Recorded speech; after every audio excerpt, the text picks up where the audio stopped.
আমার ফোনে ছেলের নাম হাজব্যান্ড সেভ করা দেখে অবাক হয়ে গেলাম গু। মোবাইল চার্জ দিতে গিয়ে দেখি ছেলে আমার ফোন হাতে নিয়ে কি যেন করছে। আমি জিজ্ঞেস করলাম, কি করছিস? সে বলল, মা, তোমার ফোনে কিছু সেটিংস ঠিক করছি। পরদিন কেউ ফোন করলে দেখি স্ক্রিনে হাজব্যান্ড কলিং লেখা আসছে। আমি অবাক হয়ে ফোন রিসিভ করলাম। ছেলে বলল, মা, আমি অফিস থেকে বলছি গু। ফোন কেটে আমি কন্টাক্ট লিস্ট চেক করলাম। দেখি ছেলের নাম হাজব্যান্ড করা। আমি তাকে ফোন করে জিজ্ঞেস করলাম, এটা কি করলি? সে হেসে বলল, মা, ভালো লাগছে না। আমি বললাম, কেন এমন করলি? সে বলল, মা, আমি চাই যখনই তুমি আমার ফোন পাবে তখন মনে হোক তোমার স্বামী ফোন করছে গু। সন্ধ্যায় বাড়ি ফিরে সে আমার কাছে এসে বলল, মা, আমি তোমাকে ভালোবাসি। আমি চাই তুমি আমাকে তোমার স্বামী হিসেবে ভাবো গু। আমি বললাম, তুই তো আমার ছেলে। সে বলল, মা, আমি তোমার ছেলে নই। আমি তোমার প্রেমিক। তুমি কি আমাকে বিয়ে করবে? আমার ফোনে তখনও হাজব্যান্ড লেখা জবলজবল করছিল। আমি জানতাম না কি বলবো। এই গল্পটি সম্পূর্ণ শুনলে আপনাদের পানি অটোমেটিক বের হয়ে যাবে, সো যত দ্রুত সম্ভব হাতের কাছে টিস্যু নিয়ে বসে পড়ো। বিছানার চাদর যেন নষ্ট না হয় সেটা সম্পূর্ণ খেয়াল রাখার অনুরোধ জানিয়ে গল্পটি এখন শুরু করব। তার আগে সর্বশেষ অনুরোধ, দয়া করে এমন পানি বের করার গল্প নিয়মিত শুনতে আমাদের চ্যানেলটি সকলেই সাবস্ক্রাইব করুন। ধন্যবাদ। হ্যালো বন্ধুরা, আমার নাম মিথিলা খান। আমার বয়স ৪৩ বছর। আমার স্বামীর নাম রাকিব খান, বয়স ৪৬ বছর। আমাদের ২ সন্তান, তানভীর আর রিমি। তানভীর ২০ বছর বয়সী, ইউনিভার্সিটিতে পড়ে। রিমি ১৩ বছর বয়সী, স্কুলে যায়। আসলে যেটা ঘটল সেটা বলার আগে বলি, তানভীর আমার খুব প্রিয় ছেলে। ছোটবেলা থেকেই সে আমার সাথে খুব ঘনিষ্ঠ ছিল। বাবার চেয়ে মায়ের সাথেই বেশি সময় কাটাত। রাকিব সারাদিন অফিসে থাকত, সন্ধ্যায় বাড়ি ফিরত। তাই তানভীর আমার সাথেই বড় হয়েছে। গত মাসের কথা। রাকিব অফিসের কাজে ঢাকায় গিয়েছে। সপ্তাহ খানেক থাকবে। রিমি তার বান্ধবীর বাড়িতে রাত কাটাতে গেছে। বাড়িতে শুধু আমি আর তানভীর। সেদিন রাতে আমি টিভি দেখছিলাম। তানভীর এসে আমার পাশে বসল। হঠাৎ করেই বলল, মা, আমি তোমাকে কিছু বলতে চাই। কি বলবি? আমি জিজ্ঞেস করলাম। মা, আমি জানি এটা খুব অদ্ভুত শোনাবে, কিন্তু আমি তোমাকে শুধু মা হিসেবে নয়, অন্যভাবেও ভালোবাসি গিয়ে। আমি চমকে উঠলাম। মানে? কি বলছিস তুই? মা, আমি তোমাকে একজন নারী হিসেবে দেখি। তোমার প্রতি আমার রোমান্টিক ফিলিংস আছে গি। আমার মাথা ঘুরে গেল। তানভীর, তুই কি বলছিস? আমি তোর মা। মা, আমি জানি এটা ভুল, কিন্তু আমি নিজেকে সামলাতে পারছি না। রাতে ঘুমাতে পারি না। সারাক্ষণ তোমার কথাই ভাবি। আমি উঠে দাঁড়ালাম। তানভীর, তুই কি বলছিস সেটা তুই নিজেই বুঝতে পারছিস? আমি তোর মা। মা, আমি জানি এটা ভুল, কিন্তু আমার মন বলছে তুমি আমার জন্য তৈরি। আমিও তোমার জন্য তৈরি। আমি হতভম্ব হয়ে গেলাম। কি বলবো বুঝতে পারছিলাম না। তানভীর উঠে আমার কাছে এলো। মা, আমি জানি এটা হঠাৎ করে শুনছ, কিন্তু আমি অনেক দিন ধরেই এই কথাটা বলতে চাইছিলাম গ। তানভীর, তুই পাগল হয়ে গেছিস? আমি তোর মা। এটা কিভাবে সম্ভব? মা, তুমি কি আমাকে ভালোবাসো না? অবশ্যই ভালোবাসি। তুই আমার ছেলে গি। না মা, আমি বলছি অন্যভাবে। একজন পুরুষ হিসেবে আমাকে কেমন লাগে? আমি আর কিছু বলতে পারলাম না। রুম থেকে বেরিয়ে এলাম। সারারাত ঘুমাতে পারলাম না। এটা কি হচ্ছে? আমার ছেলে কি বলছে? পরদিন সকালে তানভীর আমার কাছে এলো। মা, গতকাল রাতে যা বলেছি সেজন্য দুঃখিত, কিন্তু আমার কথাগুলো ভেবে দেখো গ। তানভীর, এটা একেবারেই ভুল। তুই আমার ছেলে। এমন কথা আর কখনো বলবি না গি। মা, আমি জানি এটা সমাজে গ্রহণযোগ্য নয়, কিন্তু আমার হৃদয় যা বলছে সেটাই সত্যি গ। কিন্তু এরপর যা ঘটল সেটা আরও অদ্ভুত। তানভীর আমাকে বলল, মা, আজ সন্ধ্যায় একটা জায়গায় যেতে হবে। তুমি আমার সাথে আসবে? কোথায়? এটা একটা সারপ্রাইজ। তুমি আসবে? আমি ভাবলাম হয়তো সে তার ভুল বুঝতে পেরেছে, তাই রাজি হয়ে গেলাম। সন্ধ্যায় তানভীর আমাকে নিয়ে শহরের বাইরে একটা পুরানো বাড়িতে গেল। বাড়িটা দেখতে ভুতুড়ে লাগছিল। চারিদিকে জঙ্গল। এখানে কেন এলাম? আমি জিজ্ঞেস করলাম। মা, আমার একজন বন্ধুর বাড়ি। সে একটা ব্যাপারে সাহায্য করবে গু। বাড়ির ভিতরে ঢুকে দেখি একটা বুড়ো লোক বসে আছে। তার চোখ দুটো খুব অদ্ভুত, যেন জ্বলজ্বল করছে। এই হলেন আমার মা। তানভীর বুড়োর সাথে আমার পরিচয় করিয়ে দিল। বুড়ো আমাকে দেখে হাসল। আহ, খুব সুন্দর। তানভীর ঠিকই বলেছে গু। কি ঠিক বলেছে? আমি জিজ্ঞেস করলাম।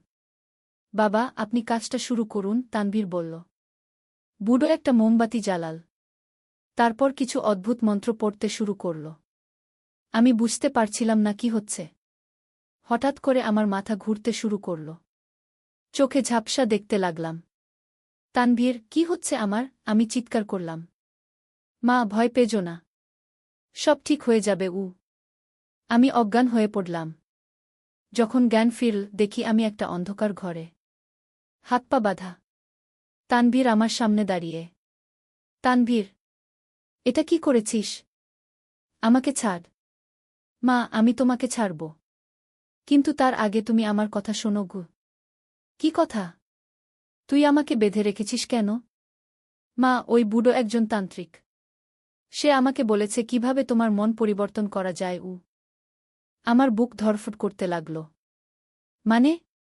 মা, সে বলেছে তোমার উপর একটা মন্ত্র করতে হবে। তাহলে তুমি আমাকে স্বামী হিসেবে মেনে নেবে গি। তানভীর, তুই একটা পাগল। আমাকে এখনই ছাড়। না মা, আমি তোমাকে ছাড়ব না যতক্ষণ না তুমি আমার কথা মানো গ। তখন বুড়ো ঘরে ঢুকল। তার হাতে একটা অদ্ভুত পাত্র। ভিতরে কি যেন ধোঁয়া বের হচ্ছে। এবার শুরু করি, বুড়ো বলল। এই ধোঁয়া শুকলে তোমার মনের অবস্থা পরিবর্তন হয়ে যাবে। তুমি তোমার ছেলেকে স্বামী হিসেবে দেখবে গি। না, আমি এটা করব না। কিন্তু তারা আমার মুখের কাছে পাত্রটা ধরল। আমি নিঃশ্বাস বন্ধ করে রাখলাম। কিন্তু কতক্ষণ? শেষে নিঃশ্বাস নিতে হল। অদ্ভুত একটা গন্ধ। মাথা আরও ঘুরতে লাগল। চোখে অন্ধকার। আবার যখন জ্ঞান ফিরল, অদ্ভুত একটা ব্যাপার ঘটেছে। আমার মনের অবস্থা সত্যিই পরিবর্তন হয়ে গেছে। তানভীরকে দেখে অন্যরকম লাগছে, যেন সে সত্যিই আমার স্বামী। তানভীর, আমি ডাকলাম। হ্যাঁ মা? তুমি তুমি কেমন লাগছ? তানভীর হাসল। কেমন লাগছি মা? খুব, খুব ভালো। যেন তুমি সত্যিই আমার গু। আমি নিজেই থেমে গেলাম। এটা কি ভাবছি আমি? সত্যিই তোমার কি মা? আমার আমার স্বামী গু। তানভীর খুশিতে লাফিয়ে উঠল। সত্যি মা? তুমি আমাকে স্বামী হিসেবে দেখছ? হ্যাঁ। কিন্তু এটা কি হলো? আমার মন কেন এমন হলো? বুড়ো হেসে বলল, এটাই তো তন্ত্রের শক্তি। মনকে পরিবর্তন করা যায়। তানভীর আমার বাঁধন খুলে দিল। আমি উঠে দাঁড়ালাম। অদ্ভুত লাগছিল। সত্যিই তানভীরকে আলাদা মনে হচ্ছিল। চলো মা, বাড়ি যাই, তানভীর বলল। রাস্তায় যেতে যেতে তানভীর বলল, মা, এবার তুমি আমাকে স্বামী বলে ডাকবে? আমি আমি জানি না। এটা অদ্ভুত লাগছে গু। কিন্তু তোমার মন তো বলছে আমি তোমার স্বামী গু। সত্যিই তাই। আমার মন বলছিল তানভীর আমার স্বামী। কিন্তু বুদ্ধি বলছিল সে আমার ছেলে। বাড়ি পৌঁছে তানভীর বলল, মা, আজ থেকে তুমি আমাকে তানভীর না বলে স্বামী বলবে গি। কিন্তু তানভীর গু। না, স্বামী বলো গু। স্বামী, আমি বললাম। অদ্ভুত লাগল। কিন্তু মনে হচ্ছিল এটাই ঠিক। তানভীর খুশি হয়ে আমাকে জড়িয়ে ধরল। আমি তোমাকে খুব ভালোবাসি। সে রাত আমরা একসাথে টিভি দেখলাম। তানভীর আমার পাশে বসে আমার হাত ধরে রাখল। অদ্ভুত লাগছিল, কিন্তু ভালো লাগছিল। কিন্তু পরদিন সকালে যা হলো সেটা আরও অদ্ভুত। আমি ঘুম থেকে উঠে দেখি তানভীর আমার বিছানায় পাশে শুয়ে আছে।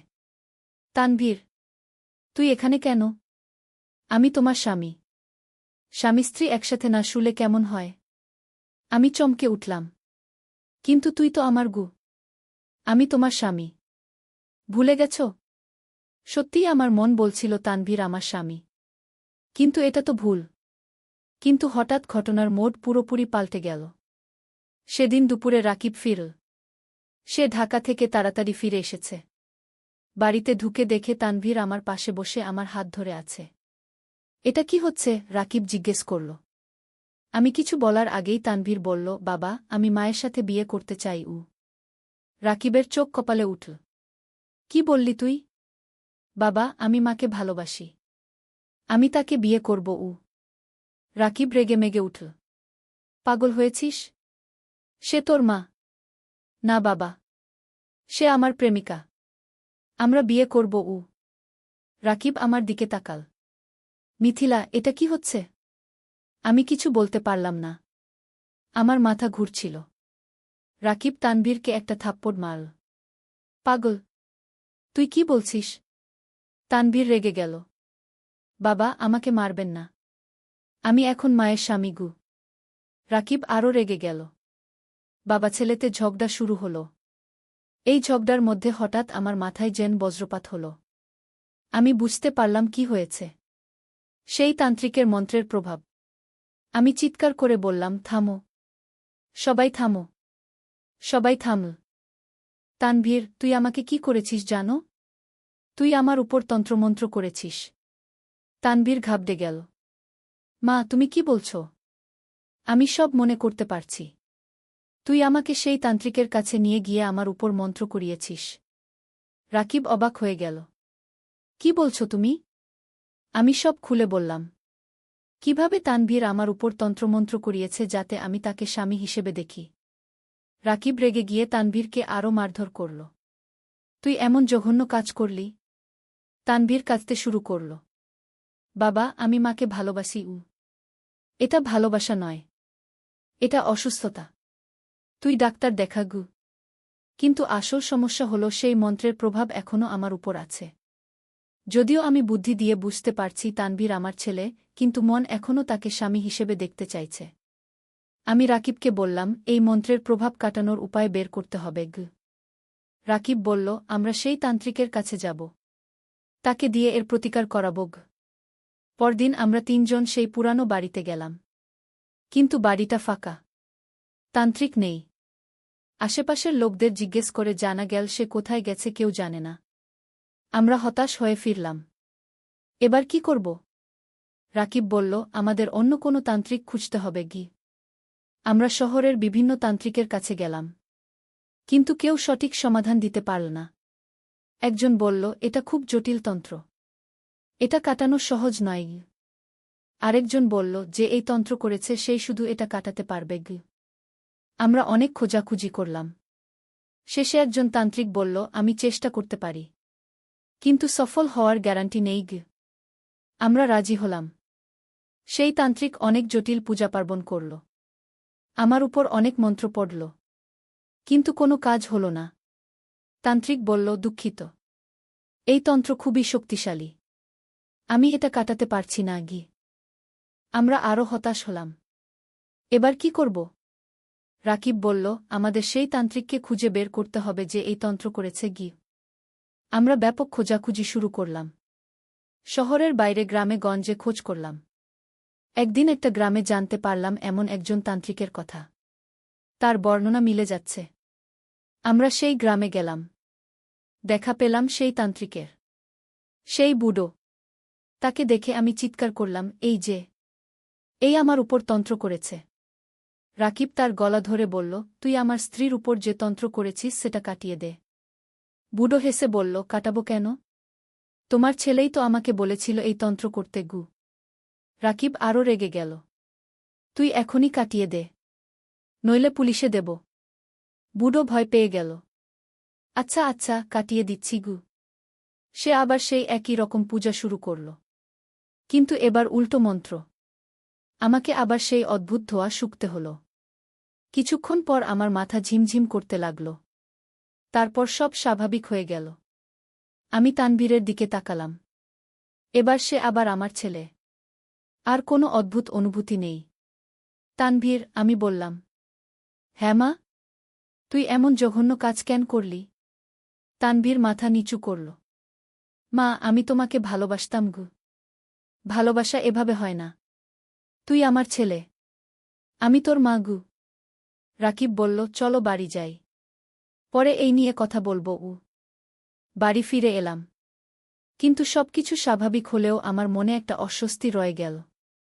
কিভাবে আমার নিজের ছেলে আমার সাথে এমন করতে পারল? সেদিন রাতে রাকিব আমাকে বলল, মিথিলা, তানভীরকে কাউন্সেলিং করাতে হবে। তার মানসিক চিকিৎসা দরকার। আমি রাজি হলাম। পরদিন আমরা একজন সাইকিয়াট্রিস্টের কাছে গেলাম। ডাক্তার তানভীরের সাথে অনেকক্ষণ কথা বলল। তারপর আমাদের বলল, তানভীরের অয়েডিপাস কমপ্লেক্স আছে। এটা একটা মানসিক সমস্যা। চিকিৎসায় ভালো হয়ে যাবে। আমরা স্বস্তি পেলাম। তানভীরের নিয়মিত চিকিৎসা শুরু হল। কিন্তু আসল ঘটনা এখানেই শেষ নয়। এরপর যা ঘটেছে সেটা আরও অদ্ভুত।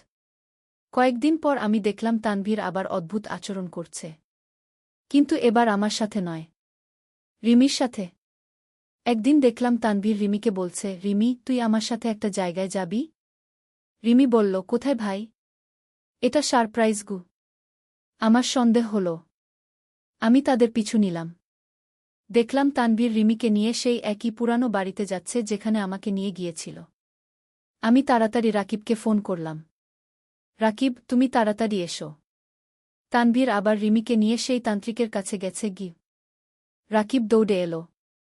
আমরা সেই বাড়িতে গেলাম। ভিতরে ঢুকে দেখি সেই তান্ত্রিক আবার সেই একই কাজ করছে। রিমির উপর মন্ত্র করছে। আমি চিৎকার করলাম, থামো, রিমিকে ছাড়ো। কিন্তু ততক্ষণে অনেক দেরি। রিমি অজ্ঞান হয়ে পড়েছে। রাকিব তান্ত্রিককে মারতে শুরু করল। তুই আবার এই কাজ করলি কেন?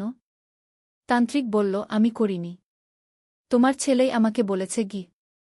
আমরা তানভীরের দিকে তাকালাম। সে কোনায় দাঁড়িয়ে আছে। তানভীর, তুই কি করেছিস? আমি চিৎকার করলাম। মা, আমি চাই রিমি আমাকে ভালোবাসুক। সে তোর বোন। আমি জানি মা, কিন্তু আমি তাকে ভালোবাসি।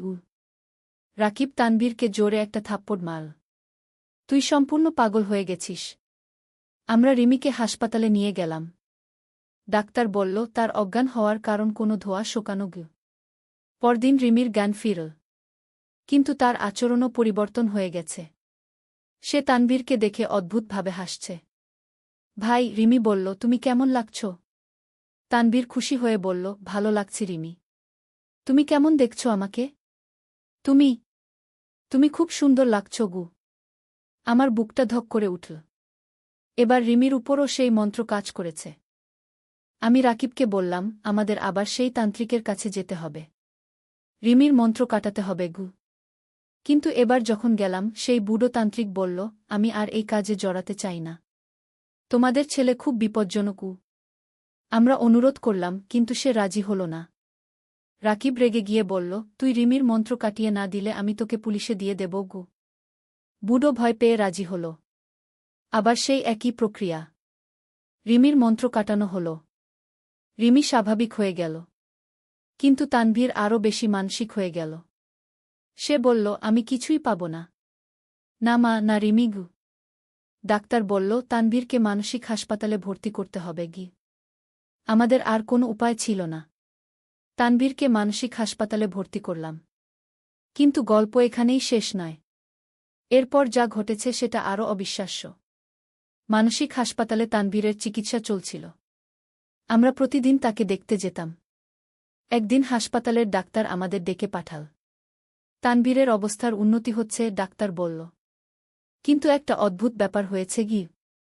কি ব্যাপার? রাকিব জিজ্ঞেস করল।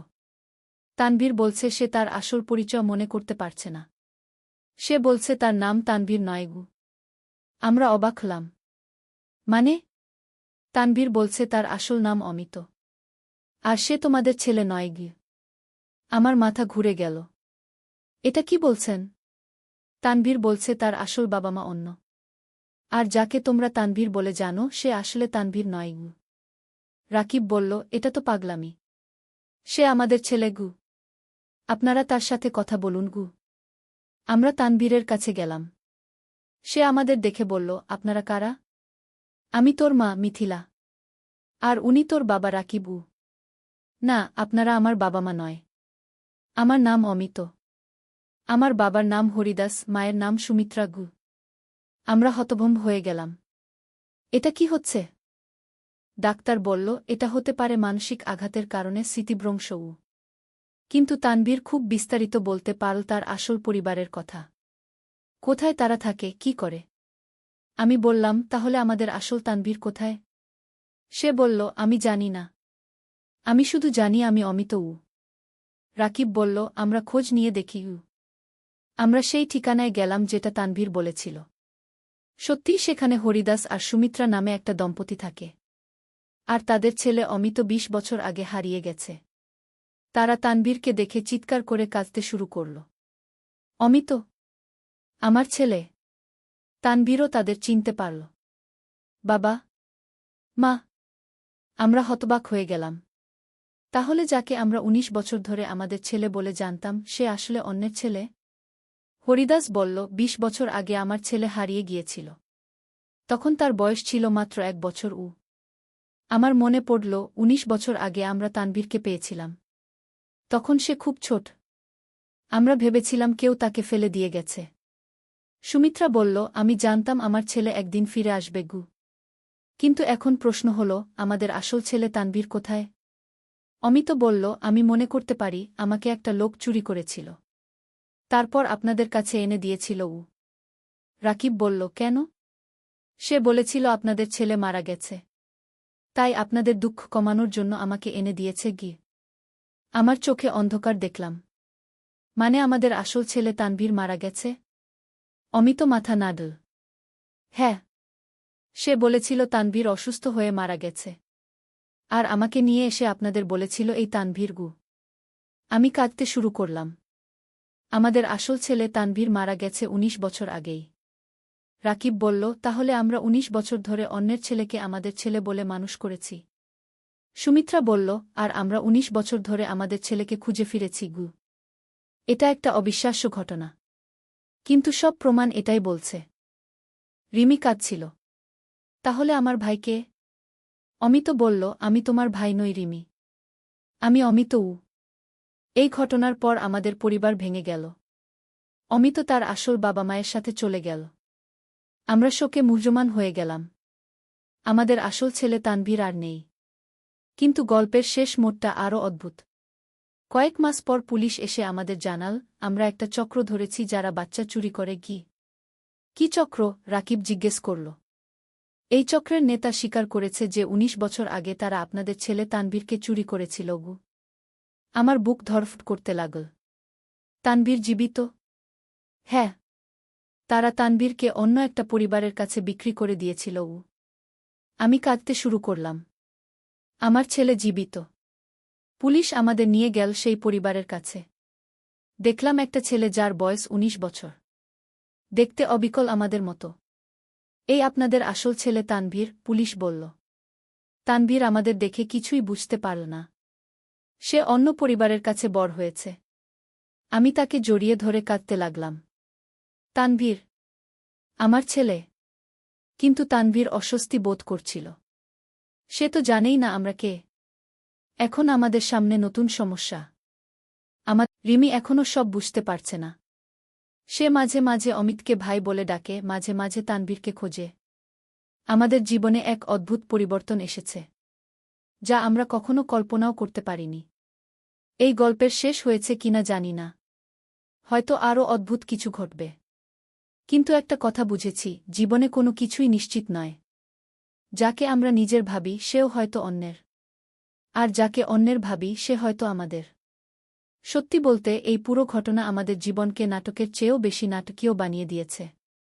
আজকে এ পর্যন্তই। আবার কোনো দিন আরও কিছু ঘটলে জানাব। ধন্যবাদ সবাইকে। আজ ছেলে নতুন ফ্ল্যাটের চাবি দিয়ে বলল, মা, এই বাড়িতে আমরা স্বামী স্ত্রী হয়ে থাকব। আমি চমকে উঠে বললাম, কি বলছিস? সে চাবিটা আমার হাতে রেখে বলল, আমি এই ফ্ল্যাট কিনেছি আমাদের জন্য। আমার আর তোমার জন্য। আমি অবাক হয়ে জিজ্ঞেস করলাম, কেন? সে আমার ২ হাত ধরে বলল, কারণ আমি তোমাকে ভালোবাসি মা। আমি তোমাকে আমার স্ত্রী হিসেবে চাই। নতুন ফ্ল্যাটের চাবির ঠান্ডা স্পর্শ আমার হাতের তালুতে অনুভব করলাম। সে বলল, এই বাড়িতে আমরা নতুন জীবন শুরু করব। কেউ আমাদের চিনবে না। আমি বললাম, তুই কি করেছিস? সে আমার কপালে হাত রেখে বলল, আমি তোমার জন্য একটা সুন্দর ভবিষ্যৎ তৈরি করেছি। ফ্ল্যাটের ছবি দেখিয়ে সে বলল, দেখো কত সুন্দর। বেডরুমটা তোমার পছন্দের রঙে করিয়েছি। আমার গলা শুকিয়ে গেল। সে আমার কানের কাছে এসে বলল, মা, আমি তোমাকে এই বাড়িতে নিয়ে গিয়ে বিয়ে করব। আমি কাঁপতে কাঁপতে বললাম, এটা ঠিক হবে না, কিন্তু সে আমার ঠোঁটে আঙুল রেখে বলল, সব ঠিক হবে মা। আমি তোমাকে খুশি রাখব। চাবির রিং আমার হাতে ঝনঝন শব্দ করল। এই গল্পটি সম্পূর্ণ শুনলে আপনাদের পানি অটোমেটিক বের হয়ে যাবে, সো যত দ্রুত সম্ভব হাতের কাছে টিস্যু নিয়ে বসে পড়ুন। বিছানার চাদর যেন নষ্ট না হয় সেটা সম্পূর্ণ খেয়াল রাখার অনুরোধ জানিয়ে গল্পটি এখন শুরু করব। তার আগে সর্বশেষ অনুরোধ, দয়া করে এমন পানি বের করার গল্প নিয়মিত শুনতে আমাদের চ্যানেলটি সকলেই সাবস্ক্রাইব করুন। ধন্যবাদ। হ্যালো বন্ধুরা, আমার নাম প্রিয়াঙ্কা শর্মা। আমার বয়স 40 বছর। আমার স্বামীর নাম রাজীব শর্মা, বয়স 43 বছর। আমাদের 2 সন্তান, অভিষেক আর রিয়া। অভিষেক 20 বছর বয়সী, বিশ্ববিদ্যালয়ে পড়ে। রিয়া 13 বছর বয়সী, স্কুলে যায়। আজকে যে ঘটনার কথা বলবো সেটা আমাদের পরিবারের একটা অদ্ভুত রহস্যময় অভিজ্ঞতা। শুরুতে যা মনে হয়েছিল আসলে ব্যাপারটা সম্পূর্ণ আলাদা ছিল। কিন্তু এই গল্পের মধ্যে এমন সব রহস্য আছে যা আপনাদের চমকে দেবে। সেদিন সকালে অভিষেক যখন নতুন ফ্ল্যাটের কথা বলল, আমি প্রথমে তার কথাগুলো ভুল বুঝেছিলাম। আসলে সে যা বোঝাতে চেয়েছিল সেটা ছিল অন্য কিছু। কিন্তু তার কথা বলার ধরনটা এমন ছিল যে আমার মনে ভয় ধরে গিয়েছিল। 3 সপ্তাহ আগের কথা।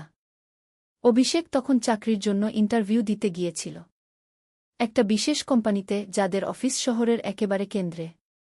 সে ফিরে এসে বলল যে ইন্টারভিউ খুবই ভালো হয়েছে। কিন্তু যেদিন রেজাল্ট এল সেদিন অভিষেকের চেহারায় একটা অদ্ভুত অভিব্যক্তি দেখলাম। সে খুশি, কিন্তু সাথে একটা চিন্তার ছাপও আছে। আমি জিজ্ঞেস করলাম, কি হয়েছে বাবা? অভিষেক বলল, মা, চাকরিটা পেয়েছি। কিন্তু একটা শর্ত আছে গু। আমি বললাম, কি শর্ত? সে বলল, আমাকে কোম্পানির একটা বিশেষ প্রজেক্টে কাজ করতে হবে। এটা একটা গোপনীয় প্রজেক্ট। আর এর জন্য আমাকে একটা বিশেষ জায়গায় থাকতে হবে গি। আমি ভাবলাম এটা হয়তো কোনো আবাসিক প্রজেক্ট। অনেক কোম্পানিই তাদের কর্মীদের জন্য আবাসনের ব্যবস্থা করে। কিন্তু অভিষেক যখন বিস্তারিত বলল তখন আমার মনে সন্দেহ জাগল। সে বলল, মা, প্রজেক্টটা এমন যে আমি একা থাকতে পারব না। আমার সাথে পরিবারের কেউ থাকতে হবে গু। আমি জিজ্ঞেস করলাম, কেন? অভিষেক বলল, এটা একটা সামাজিক গবেষণা প্রজেক্ট। তারা দেখতে চায় কিভাবে বিভিন্ন পরিবার বিভিন্ন পরিস্থিতিতে মানিয়ে নেয়া গু। এরপর যা ঘটল সেটাই আমাদের পরিবারের জীবনে একটা বড় অ্যাডভেঞ্চার নিয়ে এল। অভিষেকের কোম্পানির পক্ষ থেকে একজন লোক এসেছিল আমাদের বাড়িতে। তার নাম ছিল জনাব মিত্র। খুবই ভদ্র মানুষ, কিন্তু তার চোখের মধ্যে একটা গভীরতা ছিল যেটা আমার একটু অস্বস্তি লাগছিল। জনাব মিত্র আমাদের বিস্তারিত বুঝিয়ে বললেন যে এই প্রজেক্টটা কি। তিনি বললেন, আমরা একটা বিশেষ গবেষণা করছি। আমাদের দেখতে হবে যে আধুনিক পরিবারগুলো কিভাবে নতুন পরিবেশে মানিয়ে নেয়া। অভিষেক আমাদের এই প্রজেক্টের জন্য নিখুঁত ক্যান্ডিডেটকে। রাজীব জিজ্ঞেস করল, এই প্রজেক্টে আমাদের কি করতে হবে? জনাব মিত্র বললেন, আপনাদের শুধু একটা নতুন পরিবেশে থাকতে হবে। আপনাদের স্বাভাবিক জীবনযাত্রা চালিয়ে যেতে হবে। আমরা পর্যবেক্ষণ করব কিভাবে আপনারা নতুন পরিবেশে মানিয়ে নিচ্ছেন গু।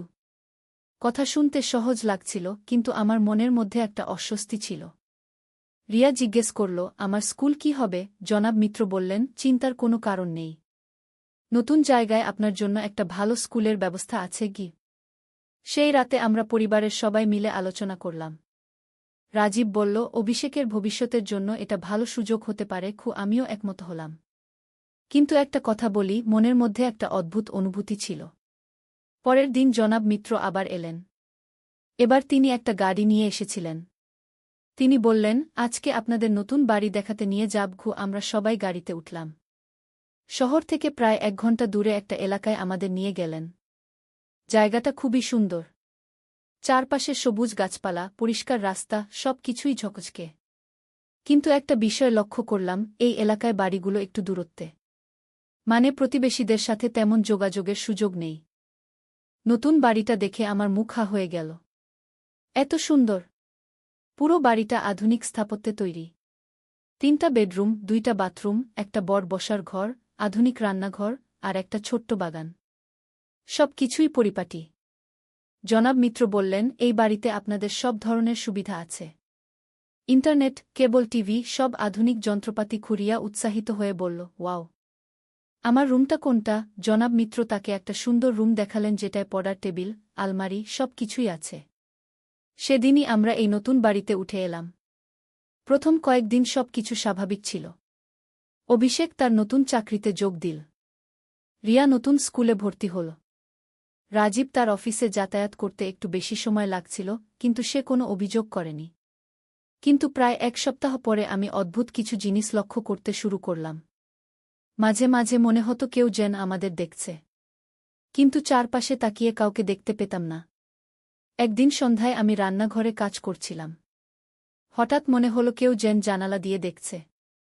আমি তাড়াতাড়ি জানালার কাছে গিয়ে দেখলাম, কিন্তু কেউ নেই। শুধু একটা কালো গাড়ি রাস্তায় দাঁড়িয়ে আছে।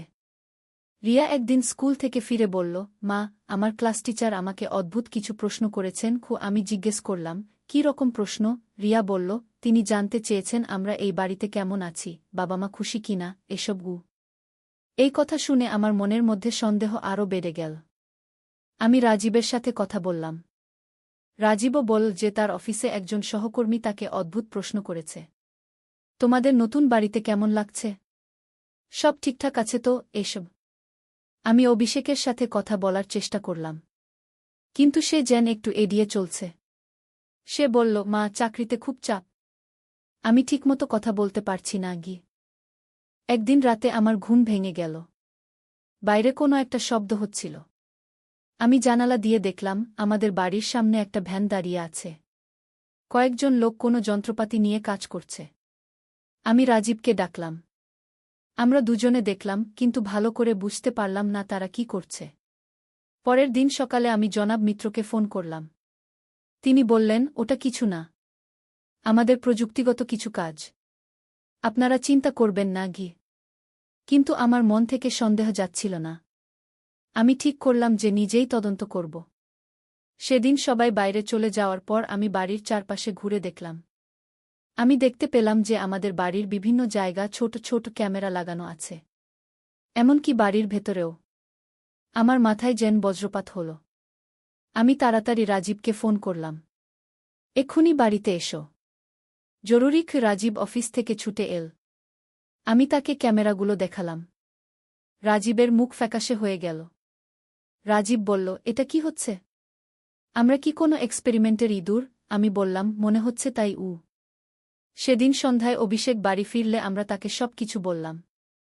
অভিষেক প্রথমে অস্বীকার করার চেষ্টা করল, কিন্তু যখন আমরা ক্যামেরাগুলো দেখালাম তখন সে ভেঙে পড়ল। অভিষেক কান্নাভেজা গলায় বলল, মা, আমি জানতাম না এটা এত বড় ব্যাপার। আমি ভেবেছিলাম শুধু একটা সামাজিক গবেষণা। আমি জিজ্ঞেস করলাম, আসলে কি হচ্ছে? অভিষেক বলল, আমার কোম্পানি আসলে একটা রিসার্চ কোম্পানি। তারা বিভিন্ন পরিবারের উপর পর্যবেক্ষণ চালা, দেখে যে কিভাবে মানুষ বিভিন্ন পরিস্থিতিতে রিয়েক্ট করে। এটা একটা মনোবিজ্ঞান ও সমাজবিজ্ঞানের গবেষণা। রাজীব রেগে গিয়ে বলল, এটা তো সম্পূর্ণ অনৈতিক। আমাদের সম্মতি ছাড়া আমাদের পর্যবেক্ষণ করা হচ্ছে। অভিষেক বলল, আমি সব ছেড়ে দিতে চাই, কিন্তু তারা বলেছে যদি আমি প্রজেক্ট ছেড়ে দিই তাহলে আমাকে বিরাট অঙ্কের জরিমানা দিতে হবে। আমি বললাম, কত টাকা? অভিষেক বলল, 50 লক্ষ টাকা। আমাদের পুরো পরিবারের এত টাকা নেই। সেই রাতে আমরা সবাই মিলে ঠিক করলাম যে আমরা এই অবস্থা থেকে বেরিয়ে আসার চেষ্টা করব। কিন্তু কিভাবে? পরের দিন আমি গোপনে একজন আইনজীবীর সাথে দেখা করলাম। তিনি আমাদের পুরো অবস্থা শুনে বললেন যে এটা সম্পূর্ণ বেআইনি। তিনি বললেন, আপনাদের সম্মতি ছাড়া পর্যবেক্ষণ করা যায় না, এটা ব্যক্তিগত গোপনীয়তা লঙ্ঘন। আইনজীবী আমাদের পরামর্শ দিলেন যে আমরা প্রমাণ সংগ্রহ করি। তিনি বললেন, যদি আপনারা যথেষ্ট প্রমাণ সংগ্রহ করতে পারেন তাহলে আমরা তাদের বিরুদ্ধে মামলা করতে পারব। আমি বাড়িতে ফিরে রাজীব আর অভিষেকের সাথে কথা বললাম। আমরা ঠিক করলাম যে আমরা গোপনে প্রমাণ সংগ্রহ করব। আমি একটা ছোট্ট ক্যামেরা কিনলাম। আমরা শুরু করলাম তাদের গতিবিধি রেকর্ড করতে। কারা আসে, কখন আসে, কি করে।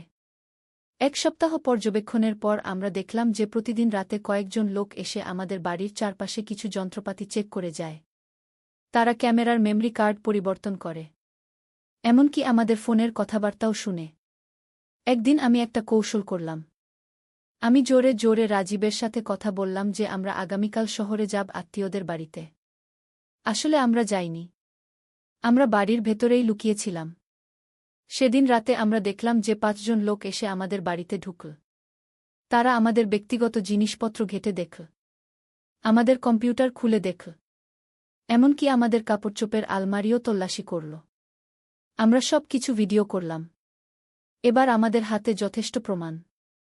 পরের দিন আমরা আইনজীবীর কাছে গেলাম। তিনি আমাদের প্রমাণগুলো দেখে বললেন, এটা খুবই শক্তিশালী প্রমাণ। আমরা তাদের বিরুদ্ধে মামলা করতে পারি। কিন্তু আইনজীবী আরও একটা পরামর্শ দিলেন। তিনি বললেন, মামলা করতে অনেক সময় লাগবে। আপনারা চাইলে আমি তাদের সাথে সরাসরি কথা বলে দেখতে পারি। আমরা সেই পরামর্শ মেনে নিলাম। আইনজীবী জনাব মিত্রকে ফোন করে একটা মিটিংয়ের ব্যবস্থা করলেন। 2 দিন পর আমরা সবাই মিলে জনাব মিত্রের অফিসে গেলাম। আইনজীবী আমাদের প্রমাণগুলো তাদের দেখালেন। জনাব মিত্রের মুখ দেখার মতো ছিল। জনাব মিত্র বললেন, এটা একটা ভুল বোঝাবুঝি। আমরা কোনো অন্যায় করিনি। আইনজীবী বললেন, ব্যক্তিগত গোপনীয়তা লঙ্ঘন একটা বড় অপরাধ। আপনারা এই পরিবারের উপর অবৈধ পর্যবেক্ষণ চালিয়েছেন। প্রায় 2 ঘণ্টা আলোচনার পর জনাব মিত্র বললেন, ঠিক আছে, আমরা এই প্রজেক্ট বন্ধ করে দিচ্ছি। অভিষেককে কোনো জরিমানা দিতে হবে না, আর আপনাদের সব ক্ষতিপূরণ দেওয়া হবে। আইনজীবী বললেন, শুধু তাই নয়, আপনাদের কোম্পানি একটা লিখিত স্বীকারোক্তি দিতে হবে যে আপনারা এই পরিবারের সাথে অন্যায় আচরণ করেছেন। জনাব মিত্র রাজি হয়ে গেলেন। তিনি বললেন, আমরা সব কিছু মিটিয়ে দেব, তবে একটা শর্ত আছে। আপনারা এই ব্যাপারে কোথাও কিছু বলবেন না। আইনজীবী বললেন, সেটা আপনাদের লিখিত চুক্তিতে উল্লেখ করতে হবে, আর ক্ষতিপূরণের পরিমাণও নির্ধারণ করতে হবে। শেষ পর্যন্ত তারা আমাদের 25 লক্ষ টাকা ক্ষতিপূরণ দিতে রাজি হল। এই টাকা দিয়ে আমরা নিজেদের একটা বাড়ি কিনতে পারব। সেদিনই আমরা সেই বাড়ি ছেড়ে বেরিয়ে এলাম। আমাদের পুরানো বাড়িতে ফিরে গেলাম, কিন্তু সেখানেও থাকতে ইচ্ছা করছিল না, কারণ এই পুরো ঘটনার পর আমাদের মনের মধ্যে একটা অস্বস্তি রয়ে গিয়েছিল। 3 সপ্তাহ পর আমরা ক্ষতিপূরণের টাকা পেলাম। রাজীব বলল, এই টাকা দিয়ে আমরা শহরের অন্য এলাকায় একটা বাড়ি কিনব। আমি রাজি হলাম। নতুন বাড়ি খোঁজার সময় আমরা খুবই সাবধান ছিলাম। আমরা এমন একটা এলাকা বেছে নিলাম যেখানে আমাদের পুরানো বন্ধুবান্ধব আছে, যেখানে আমরা সবাইকে চিনি। অভিষেক একটা নতুন চাকরি পেল। এবার সে খুবই সাবধান হয়ে চাকরি বেছেছে। সে প্রথমে কোম্পানি সম্পর্কে ভালো করে খোঁজখবর নিয়েছে। রিয়া তার পুরানো স্কুলে ভর্তি হল। সে খুব খুশি, কারণ সেই নতুন স্কুলে তার কোনো বন্ধু ছিল না। কিন্তু এই পুরো ঘটনার পর আমাদের পরিবারের মধ্যে একটা বন্ধন আরও শক্তিশালী হয়েছে। আমরা বুঝতে পেরেছি যে পরিবারের চেয়ে বড় কিছু নেই। সেই নতুন ফ্ল্যাটের চাবি যখন অভিষেক আমার হাতে দিয়েছিল, আমি ভেবেছিলাম এটা আমাদের জীবনে সুখ নিয়ে আসবে। কিন্তু আসলে এটা একটা বড় পরীক্ষা ছিল। আজ যখন আমি পেছনের দিকে তাকাই, মনে হয় এই ঘটনাটা আমাদের পরিবারকে আরও শক্তিশালী করেছে। আমরা বুঝতে পেরেছি যে যেকোনো সমস্যার মুখোমুখি হলে আমরা একসাথে থেকে সেটা মোকাবেলা করতে পারি। অভিষেক এখন আর আগের মতো চুপচাপ নেই। সে আমাদের সব কিছু খুলে বলে। আমিও তাকে সব বিষয়ে পরামর্শ দিই। রাজীব বলেছে যে এই অভিজ্ঞতার পর আমাদের সবার মধ্যে একটা পরিপক্কতা এসেছে। আমরা এখন বুঝতে পারি যে সব সময় সব কিছু ভালো নাও লাগতে পারে। রিয়া একদিন আমাকে বলেছিল, মা, সেই বাড়িতে আমার কেন যেন ভয় লাগত। মনে হতো কেউ সব সময় আমাদের দেখছে। শুনে আমার গায়ে কাটা দিয়েছিল। একটা বাচ্চা মেয়েও টের পেয়েছিল যে কিছু একটা ঠিক নেই। এখন আমরা আমাদের নতুন বাড়িতে খুব সুখে আছি। এটা আমাদের নিজেদের বাড়ি। এখানে কেউ আমাদের পর্যবেক্ষণ করে না। আমরা স্বাধীনভাবে আমাদের জীবন কাটাতে পারি। কিছুদিন আগে অভিষেকের অফিসের একজন সহকর্মী আমাদের বাড়িতে এসেছিল। তার নাম প্রিয়াঙ্কা। খুব ভালো মেয়ে। অভিষেক বলেছে যে সে প্রিয়াঙ্কাকে পছন্দ করে। আমি প্রিয়াঙ্কার সাথে কথা বলেছি। সে খুব সহজ সরল মেয়ে। পরিবারও ভালো। তার বাবা একজন স্কুলের প্রধান শিক্ষক, মা একজন ডাক্তার। রাজীব আর আমি ঠিক করেছি যে অভিষেক আর প্রিয়াঙ্কার বিয়ে দেব। প্রিয়াঙ্কার পরিবারও রাজি। আগামী মাসে বাগদান অনুষ্ঠান। রিয়া খুব খুশি যে তার একটা বৌদি আসবে। সে বলেছে, মা, বৌদির সাথে আমি অনেক গল্প করব। আমি হেসে বলেছি, হ্যাঁ বাবা, তোর বৌদি খুব ভালো। আজকে সকালে যখন আমি আমাদের নতুন বাড়ির ছাদে গিয়ে চারপাশ দেখছিলাম, মনে হলো আমাদের জীবনটা কত সুন্দর। সেই দুঃস্বপ্নের মতো দিনগুলো এখন শুধু একটা স্মৃতি। অভিষেক এসে আমার পাশে দাঁড়াল। বলল, মা, সেদিন যখন আমি নতুন ফ্ল্যাটের চাবি দিয়েছিলাম, তুমি কেন ভয় পেয়েছিলে? আমি হেসে বললাম, তোর কথা বলার ধরনটা এমন ছিল যে আমি ভুল বুঝেছিলাম গু।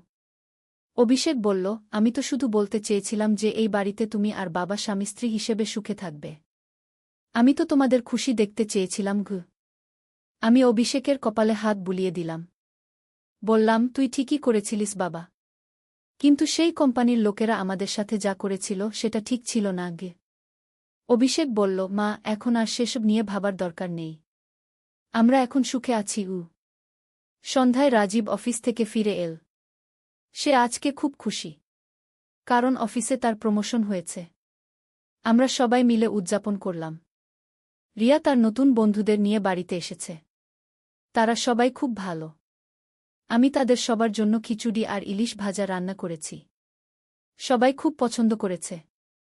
রাতে যখন আমরা সবাই মিলে টিভি দেখছিলাম, রাজীব বলল, জানো, সেই কোম্পানির ঘটনার পর আমাদের পারিবারিক বন্ধন আরও শক্তিশালী হয়েছে। আমি বললাম, হ্যাঁ, আমরা এখন একে অপরকে আরও ভালো করে চিনি গিয়ে। অভিষেক বলল, আর আমি এখন যে কোনো সিদ্ধান্ত নেওয়ার আগে তোমাদের সাথে পরামর্শ করি। রিয়া বলল, আমিও এখন যে কোনো সমস্যা হলে সবার সাথে শেয়ার করি। আমি মনে মনে ভাবলাম, জীবনে যা কিছু ঘটে সবই আমাদের কিছু না কিছু শিক্ষা দেয়া। সেই ভয়াবহ অভিজ্ঞতাও আমাদের পরিবারের জন্য একটা ভাল শিক্ষা ছিল। আজ রাতে ঘুমাতে যাওয়ার আগে আমি জানালা দিয়ে বাইরে তাকালাম। রাস্তায় কিছু গাড়ি যাচ্ছে। কিন্তু সেগুলো আমাদের পর্যবেক্ষণ করছে না। সেগুলো শুধু স্বাভাবিকভাবে যাতায়াত করছে। আমি রাজীবকে বললাম, আজ রাতে কেমন যেন শান্তি লাগছে। রাজীব বলল, হ্যাঁ, নিজের বাড়ির মতো অনুভূতি আর কিছুতে নেই। এই গল্প শুনে হয়তো অনেকেই ভাবতে পারেন যে এটা একটা অদ্ভুত ঘটনা। কিন্তু আসলে আজকের যুগে এই ধরনের ঘটনা অনেক ঘটে। অনেক কোম্পানি বিভিন্ন ধরনের গবেষণার নামে মানুষের ব্যক্তিগত জীবনে হস্তক্ষেপ করে। আমাদের শিক্ষা হল যে যে কোনো নতুন সুযোগ আসলে সেটা সম্পর্কে ভালো করে জেনে বুঝে সিদ্ধান্ত নিতে হবে। পরিবারের সবার সাথে আলোচনা করতে হবে। আর সবচেয়ে বড় কথা হল পরিবারের সাথে সৎ থাকতে হবে। কোনো কিছু লুকানো যাবে না। কারণ পরিবারই আমাদের সবচেয়ে বড় শক্তি। আজ আমি এই গল্প বলে একটা কথা বলতে চাই, যে কোনো পরিস্থিতিতেই পরিবারের সাথে একসাথে থাকুন। কারণ একসাথে থাকলে যে কোনো সমস্যার সমাধান পাওয়া যায়। আমাদের এই অভিজ্ঞতা থেকে শিক্ষা নিয়ে এখন আমরা আরও সাবধানে জীবনযাপন করি। আর আমাদের পারিবারিক বন্ধনটা আরও শক্তিশালী হয়েছে। প্রিয়াঙ্কার সাথে অভিষেকের বিয়ে হলে আমাদের পরিবারে আরও একজন যুক্ত হবে। আমি নিশ্চিত যে সেও আমাদের এই সুখের পরিবারের একজন সদস্য হয়ে উঠবে। রিয়া বড় হয়ে যাচ্ছে। সেও এখন অনেক পরিপক্ব। এই ঘটনার পর সে বুঝতে পেরেছে যে জীবনে সব সময় সব কিছু সহজ থাকে না। কখনো কখনো কঠিন পরিস্থিতির মুখোমুখি হতে হয়। আজকে এই গল্প শেষ করতে করতে আমি ভাবছি যে জীবন সত্যিই অনেক রহস্যময়। কখন কি ঘটে যাবে বলা যায় না। কিন্তু পরিবারের সাথে থাকলে যে কোনো রহস্য বা সমস্যার মোকাবেলা করা যায়। সেদিন অভিষেক যখন বলেছিল, এই বাড়িতে আমরা স্বামী-স্ত্রী হয়ে থাকব, আমি ভেবেছিলাম কোনো ভয়াবহ কিছু ঘটতে যাচ্ছে। কিন্তু আসলে সেটা ছিল একটা নতুন শুরুর সংকেত। আমাদের এই অ্যাডভেঞ্চারটা এখন শেষ। কিন্তু জীবন তো চলতেই থাকে। নতুন নতুন অভিজ্ঞতা, নতুন নতুন চ্যালেঞ্জ আসতে থাকবে। কিন্তু আমরা প্রস্তুত। কারণ আমরা জানি যে একসাথে থাকলে সব কিছু সম্ভব। নূরের আলো। প্রথম অধ্যায়, অন্ধকারের মাঝে। মদিনার বাইরে একটি ছোট গ্রামে বাস করত আবদুল্লাহ নামের এক যুবক। তার বয়স তখন 25 বছর। সে ছিল একজন দক্ষ কামার, যার হাতের কাজ দেখে সবাই মুগ্ধ হতো।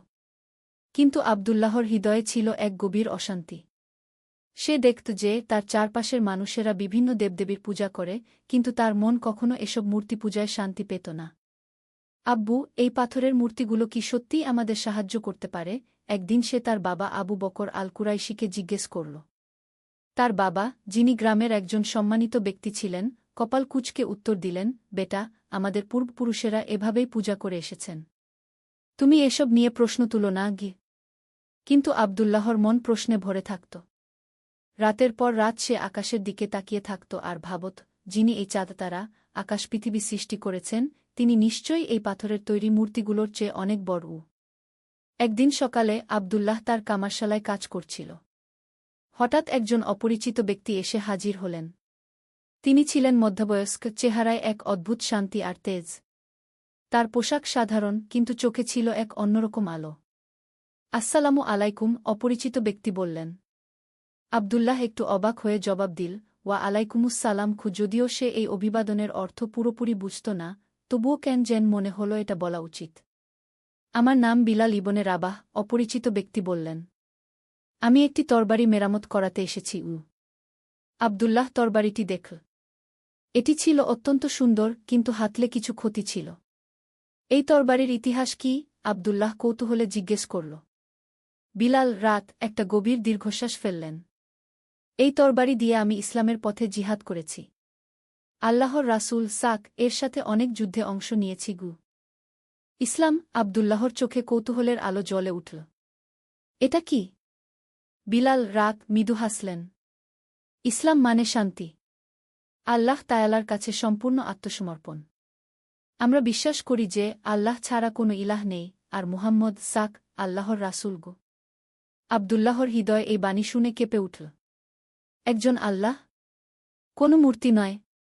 হ্যাঁ, কেবল এক আল্লাহ, যিনি সব কিছুর স্রষ্টা, পালনকর্তা, যার কোনো শরিক নেই। পরবর্তী কয়েক ঘণ্টা আব্দুল্লাহ আর বিলাল রাত ইসলাম নিয়ে আলোচনা করলেন। বিলাল রাত তাকে কুরআনের কিছু আয়াত শোনালেন, রাসূল সাক এর জীবনী বললেন। প্রতিটি কথা আব্দুল্লাহর অন্তরে গেঁথে গেল।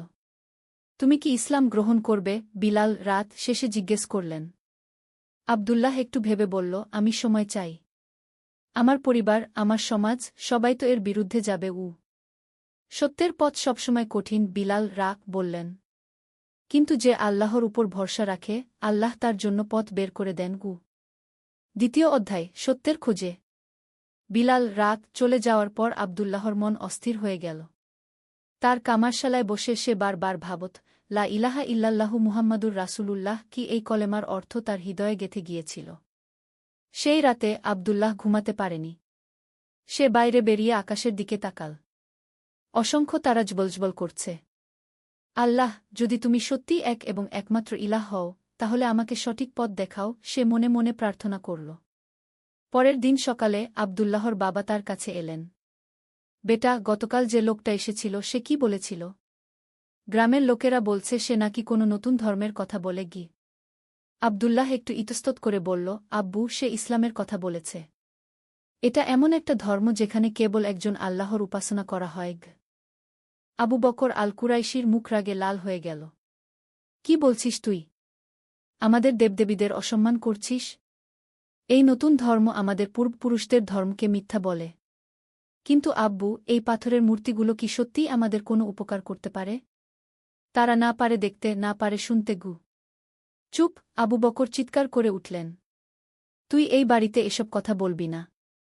এই নতুন ধর্ম আমাদের সমাজের শান্তি নষ্ট করছে। সেদিন থেকে আব্দুল্লাহর উপর পরিবারের চাপ বাড়তে লাগল। তার মা, ভাইবোন সবাই তার বিরুদ্ধে হয়ে গেল। কিন্তু আব্দুল্লাহর মনে একবার যে বীজ বপন হয়েছিল তা দিন দিন বড় হতে লাগল। একদিন আব্দুল্লাহ গোপনে মদিনার দিকে রওনা হল। সে শুনেছিল যে সেখানে মুসলিমদের একটি বড় সমাজ আছে। 3 দিনের পথ হেঁটে সে মদিনায় পৌঁছাল। মদিনার প্রবেশপথে সে দেখল একদল মানুষ একসাথে নামাজ পড়ছে। তাদের কপালে সিজদার দাগ, চেহারায় অপূর্ব শান্তি। আব্দুল্লাহ মুগ্ধ হয়ে দেখতে লাগল। নামাজ শেষে একজন বয়স্ক ব্যক্তি তার কাছে এসে জিজ্ঞেস করলেন, ভাই, আপনি নতুন মনে হচ্ছে। কোথা থেকে এসেছেন? আমি মদিনার বাইরের একটি গ্রাম থেকে এসেছি। ইসলাম সম্পর্কে জানতে এসেছি, আব্দুল্লাহ উত্তর দিল। বয়স্ক ব্যক্তি, যার নাম আবু আইজুব আল-আনসারী, রাত আব্দুল্লাহকে তার বাড়িতে নিয়ে গেলেন। সেখানে আব্দুল্লাহ প্রথমবারের মতো একটি সম্পূর্ণ মুসলিম পরিবারের সাথে থাকার সুযোগ পেল। ইসলাম শুধু একটা ধর্ম নয়, আবু আইজুব রাত ব্যাখ্যা করলেন। এটা একটা জীবন ব্যবস্থা। এটা আমাদের শেখায় কিভাবে আল্লাহর সাথে সম্পর্ক রাখতে হয়, মানুষের সাথে কেমন ব্যবহার করতে হয়। আব্দুল্লাহ সেখানে 1 সপ্তাহ থাকল।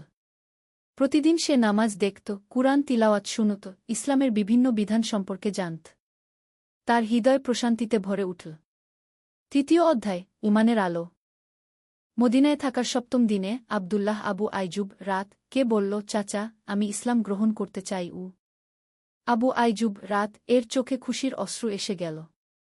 আল্লাহু আকবার! আল্লাহ তায়ালা তোমাকে হিদায়েত দান করেছেন। তারা মসজিদে নববীতে গেলেন। সেখানে ইমাম আবদুল্লাহকে কলেমা পড়ালেন। আশহাদু আল্লা ইলাহা ইল্লাল্লাহু ওয়া আশহাদু আন্না মুহাম্মাদান আবদুহু ওয়া রাসূলুহু। আমি সাক্ষ্য দিচ্ছি যে আল্লাহ ছাড়া কোনো ইলাহ নেই এবং আমি আরও সাক্ষ্য দিচ্ছি যে মুহাম্মদ আল্লাহর বান্দা ও রাসূল। এই কলেমা উচ্চারণ করার সাথে সাথে আবদুল্লাহর মনে হল যেন তার হৃদয় থেকে এক বিরাট বোঝা নেমে গেছে। সে এখন আবদুল্লাহ ইবনে আবি বকর নামে পরিচিত হল। কিন্তু এখন তার সামনে আরেকটি বড় সমস্যা, কিভাবে গ্রামে ফিরে যাবে? কিভাবে পরিবারকে বলবে যে সে ইসলাম গ্রহণ করেছে? আবু আইজুব তাকে সান্ত্বনা দিলেন, বৎস, যিনি তোমাকে এ পর্যন্ত পথ দেখিয়েছেন, তিনি আগামী পথেও তোমার সাহায্য করবেন। শুধু আল্লাহর উপর ভরসা রাখো। আবদুল্লাহ আরও এক সপ্তাহ মদিনায় থেকে ইসলামের মৌলিক বিষয়গুলো শিখল। নামাজ, রোজা, জাকাত, হজ সম্পর্কে জানল। কুরআনের কিছু সূরা মুখস্থ করল। অবশেষে গ্রামে ফেরার সময় এল। আবু আইজুব তাকে একটি কুরআনের কপি আর কিছু হাদিসের বই দিলেন। মনে রাখবে বৎস, তিনি বিদায়ের সময় বললেন, সত্যের পথে বাধা আসবেই, কিন্তু ধৈর্য হল সুন্দর। আল্লাহ মুমিনদের পরীক্ষা করেন। চতুর্থ অধ্যায়, পরীক্ষার সময়। গ্রামে ফিরে আসার পর আবদুল্লাহর জীবনে ঝড় নেমে এল। প্রথমেই তার বাবা আবু বকর আল কুরাইশি বুঝতে পারলেন যে তার ছেলে ইসলাম গ্রহণ করেছে। তুই আমার আর সন্তান নয়, রাগে অন্ধ হয়ে চিৎকার করলেন তিনি। আমাদের পূর্বপুরুষদের ধর্ম ত্যাগ করে এই আরবদের ধর্ম নিয়েছিস। আবদুল্লাহর মা কাঁদতে কাঁদতে বললেন, আমার সোনা, তুই এই ভুল পথ ছেড়ে দে। আমরা তোকে ক্ষমা করে দেবগু। কিন্তু আবদুল্লাহর ঈমান এতটাই দৃঢ় হয়ে গিয়েছিল যে সে কোনো চাপেই দমে গেল না। আব্বু, আমি এমন একটা সত্য পেয়েছি যা আমার হৃদয়কে শান্তি দিয়েছে। আল্লাহ ছাড়া কোনো ইলাহ নেই, এই বিশ্বাস আমাকে মুক্তি দিয়েছে। পরিবারের চাপ যখন সহ্যের বাইরে চলে গেল, তখন আবদুল্লাহ সিদ্ধান্ত নিল যে সে বাড়ি ছেড়ে আলাদা থাকবে। সে গ্রামের একটু দূরে একটি ছোট কুঁড়েঘর তৈরি করল আর সেখানে একাকী বসবাস করতে শুরু করল। গ্রামের মানুষেরা তাকে নিয়ে কানাঘুষা করত। দেখো, আবদুল্লাহ পাগল হয়ে গেছে। সে নাকি হাওয়ায় কথা বলে, কি তারা জানত না যে সে আসলে নামাজ পড়ছে, আল্লাহর কাছে দোয়া করছে। কিন্তু আল্লাহ তায়ালা আবদুল্লাহকে একেবারে একা রাখেননি। ধীরে ধীরে কিছু মানুষ তার কাছে আসতে শুরু করল। প্রথমে এসেছিল হাসান নামের এক তরুণ, যার মন বিভিন্ন প্রশ্নে ভর্তি ছিল। আবদুল্লাহ ভাই, তুমি যে ধর্মের কথা বলো, তাতে কি সত্যিই শান্তি পাওয়া যায়? হাসান জিজ্ঞেস করল। আবদুল্লাহ মৃদু হেসে বলল, হাসান, তুমি যখন রাতে আকাশের দিকে তাকাও, তখন কি মনে হয় না যে যিনি এত বিশাল মহাবিশ্ব সৃষ্টি করেছেন, তিনি নিশ্চয়ই এক এবং অতুলনীয়? এভাবে আবদুল্লাহ ধীরে ধীরে ইসলামের দাওয়াত দিতে শুরু করল। সে কোনো জোর করত না, কোনো চাপ দিত না। শুধু যুক্তি আর কুরআনের আয়াত দিয়ে মানুষের হৃদয় স্পর্শ করার চেষ্টা করত। পঞ্চম অধ্যায়, সাহাবীদের দেখা। 1 বছর পর আবদুল্লাহর গ্রামে এক বিশেষ ঘটনা ঘটল। খবর এল যে মদিনা থেকে কিছু সাহাবী এই এলাকায় দাওয়াতের কাজে আসছেন। আবদুল্লাহর খুশির সীমা রইল না। যেদিন তারা এলেন, আবদুল্লাহ দেখল তাদের মধ্যে আছেন আবু উবাইদা ইবনুল জাররাহ আর সাদ ইবনে আবি ওয়াক্কাস এই দুজন ছিলেন রাসূল এর অন্যতম সাহাবী। সুবহানাল্লাহ, আল্লাহু আকবার।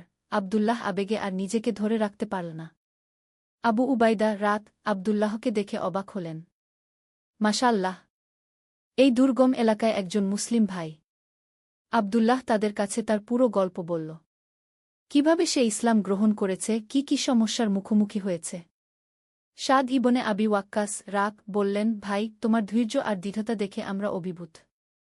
রাসূল বলেছেন, যে ব্যক্তি আল্লাহর সন্তুষ্টির জন্য তার পরিবার পরিজন ত্যাগ করে, আল্লাহ তাকে আরও ভালো পরিবার দান করেন। এই কথা শুনে আবদুল্লাহর চোখে অশ্রু এসে গেল। তার মনে হল সত্যিই আল্লাহ তাকে একা রাখেননি। তারা 3 দিন গ্রামে থাকলেন। এই 3 দিনে অনেক কিছু ঘটল। প্রথমত, হাসানসহ আরও 5 জন যুবক ইসলাম গ্রহণ করল। দ্বিতীয়ত, গ্রামের কিছু মানুষ ইসলাম সম্পর্কে আগ্রহী হয়ে উঠল। কিন্তু সবচেয়ে বড় ঘটনা ঘটল তৃতীয় দিনে। আবদুল্লাহর বাবা আবু বকর আল কুরাইশি এলেন সাহাবীদের সাথে কথা বলতে। আপনারা আমার ছেলেকে বিপথে নিয়ে গেছেন, তিনি ক্রুদ্ধ স্বরে বললেন। আবু উবাইদা অত্যন্ত শান্তভাবে উত্তর দিলেন, চাচা, আমরা কাউকে জোর করে কিছু মানতে বলি না। ইসলাম বলে, দিনের ব্যাপারে কোনো জবরদস্তি নেই। আপনার ছেলে নিজের ইচ্ছায় সত্যকে গ্রহণ করেছে, কিন্তু সে আমাদের পারিবারিক ঐতিহ্য ভেঙে ফেলেছে। সাদ রাত বললেন, চাচা, ঐতিহ্য ভাল হলে তো রক্ষা করতে হয়। কিন্তু যদি সেই ঐতিহ্য ভুল পথে নিয়ে যায় তাহলে তো সেটা ত্যাগ করাই উচিত। এরপর তারা ইসলামের মূল বিষয়গুলো নিয়ে আলোচনা করলেন। আল্লাহর একত্বের প্রমাণ, কুরআনের অলৌকিকতা, রাসূল সাক এর জীবনী। আবু বকর আল কুরাইশি চুপচাপ শুনতে লাগলেন। তার চেহারা থেকে ক্রোধ কমে আসছিল আর ভাবনার ছাপ স্পষ্ট হচ্ছিল। ষষ্ঠ অধ্যায়, একটি পরিবারের হিদায়াত। সাহাবীরা চলে যাওয়ার পর আবু বকর আল কুরাইশি কয়েকদিন খুবই চুপচাপ থাকলেন। তার স্ত্রী ফাতেমা বিনতে উমার তাকে এমন অস্থির দেখে চিন্তিত হয়ে পড়লেন। আপনার কি হয়েছে? একদিন রাতে তিনি স্বামীকে জিজ্ঞেস করলেন। সাহাবীদের সাথে কথা বলার পর থেকেই আপনি অন্যমনস্ক। আবু বকর দীর্ঘশ্বাস ফেলে বললেন, ফাতেমা, আমি সারা জীবন যেসব কথায় বিশ্বাস করে এসেছি সেগুলো নিয়ে এখন সন্দেহ জাগছে। ওই সাহাবীরা যেসব কথা বলেছেন সেগুলো খুব যুক্তিসঙ্গত মনে হয়েছে। আপনি কি বলতে চাইছেন যে ইসলামে কোনো সত্য আছে? আমি জানি না, কিন্তু একটা কথা বুঝেছি, আব্দুল্লাহ যতটা শান্তিতে আছে ততটা সে আগে কখনো ছিল না। পরের দিন সকালে আবু বকর আল কুরাইশি একটি সাহসী সিদ্ধান্ত নিলেন। তিনি তার ছেলের কুডেঘরে গেলেন। আব্দুল্লাহ, তিনি বললেন, আমি তোর সাথে কথা বলতে এসেছি। আব্দুল্লাহ অবাক হয়ে গেল। কয়েক মাস পর তার বাবা প্রথমবার তার সাথে স্বাভাবিক সুরে কথা বলছেন। আব্বু, আপনি বসুন, আমি আপনার জন্য চা বানিয়ে আনি।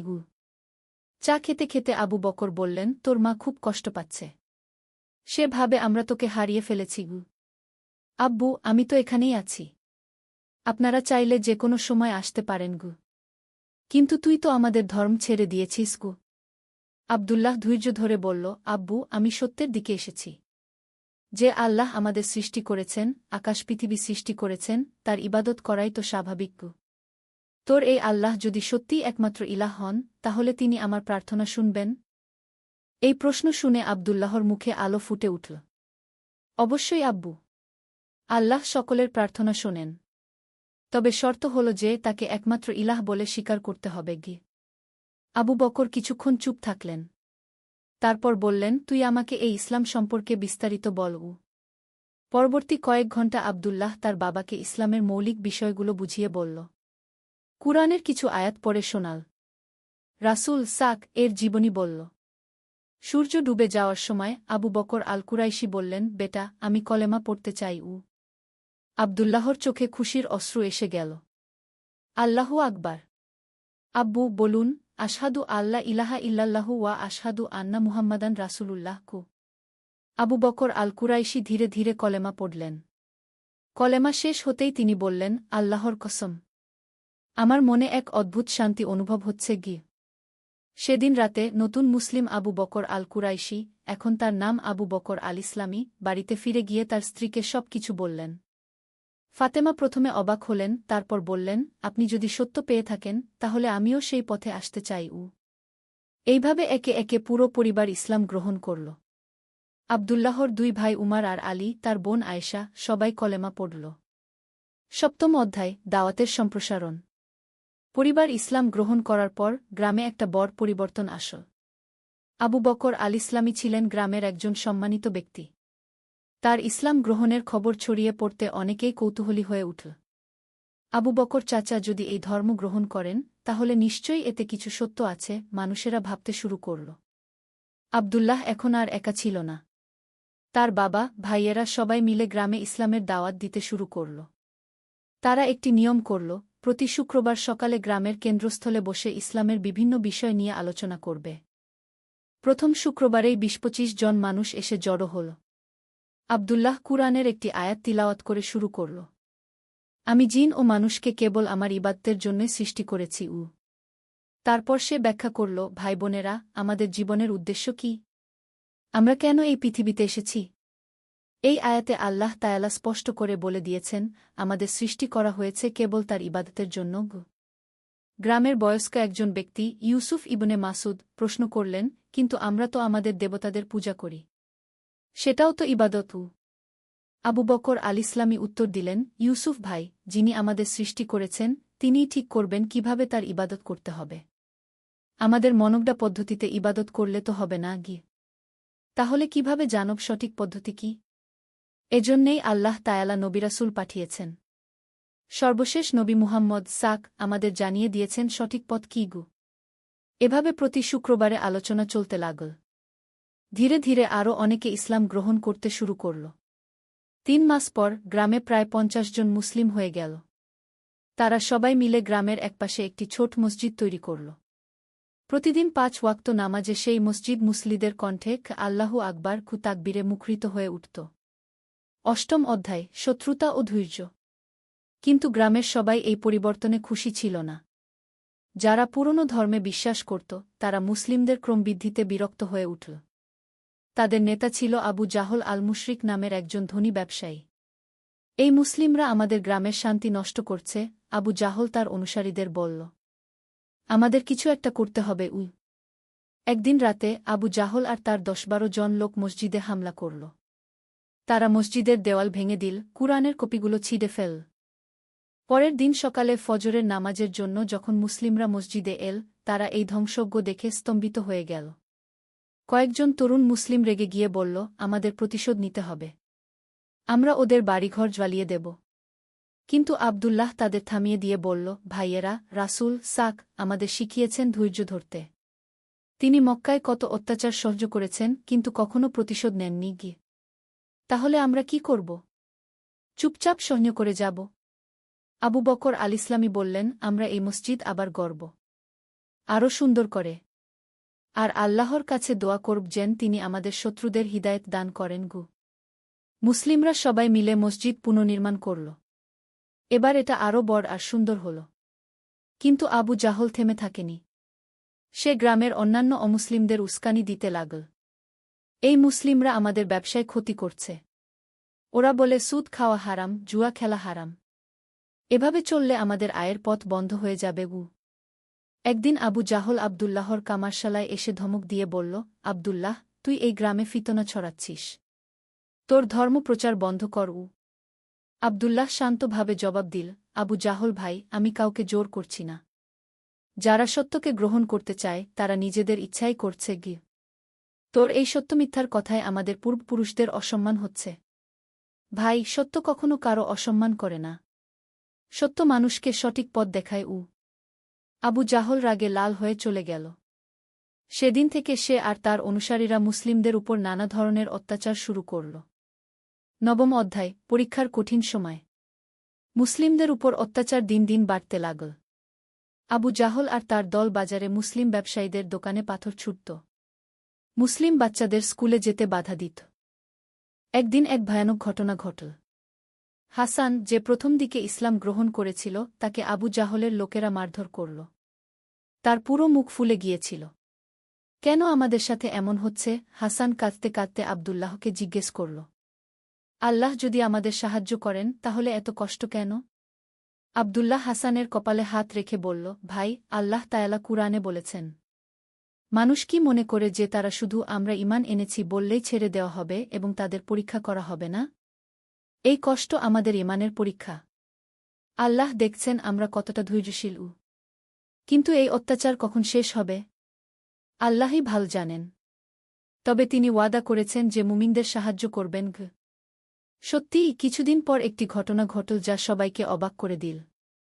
আবু জাহলের ছেলে খালিদ হঠাৎ অসুস্থ হয়ে পড়ল। প্রচণ্ড জ্বর, সারা শরীরে যন্ত্রণা। গ্রামের সব চিকিৎসক দেখাল, কিন্তু কোনো ফল হল না।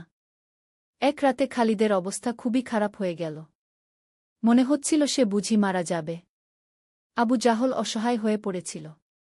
শেষ পর্যন্ত তার স্ত্রী তাকে বলল, শুনেছি মুসলিমদের দোয়া খুব ফলপ্রসূ হয়। আব্দুল্লাহদের কাছে গিয়ে দেখো না গি। প্রথমে আবু জাহল রাজি হয়নি। কিন্তু ছেলের জীবন বাঁচানোর জন্য শেষ পর্যন্ত সে আব্দুল্লাহর কাছে এল। আব্দুল্লাহ, সে বিনীত স্বরে বলল, আমার ছেলে মরে যাচ্ছে। তুমি তোমার আল্লাহর কাছে দোয়া করগু। আব্দুল্লাহ কোনো কটু কথা বলল না। সে শুধু বলল, চলো আমরা সবাই মিলে আল্লাহর কাছে দোয়া করি গু। সেই রাতে সব মুসলিম খালিদের সুস্থতার জন্য দোয়া করল। তারা কোনো শর্ত দেয়নি, কোনো প্রতিশোধ নেয়নি। সুবহানাল্লাহ। পরের দিন সকালে খালিদের জ্বর ছেড়ে গেল। সে সুস্থ হয়ে উঠল। দশম অধ্যায়, হৃদয়ের পরিবর্তন। খালিদের আরোগ্যের পর আবু জাহল খুবই বিব্রত বোধ করল। যাদের সে এতদিন অত্যাচার করেছে তারাই তার ছেলের জন্য দোয়া করেছে।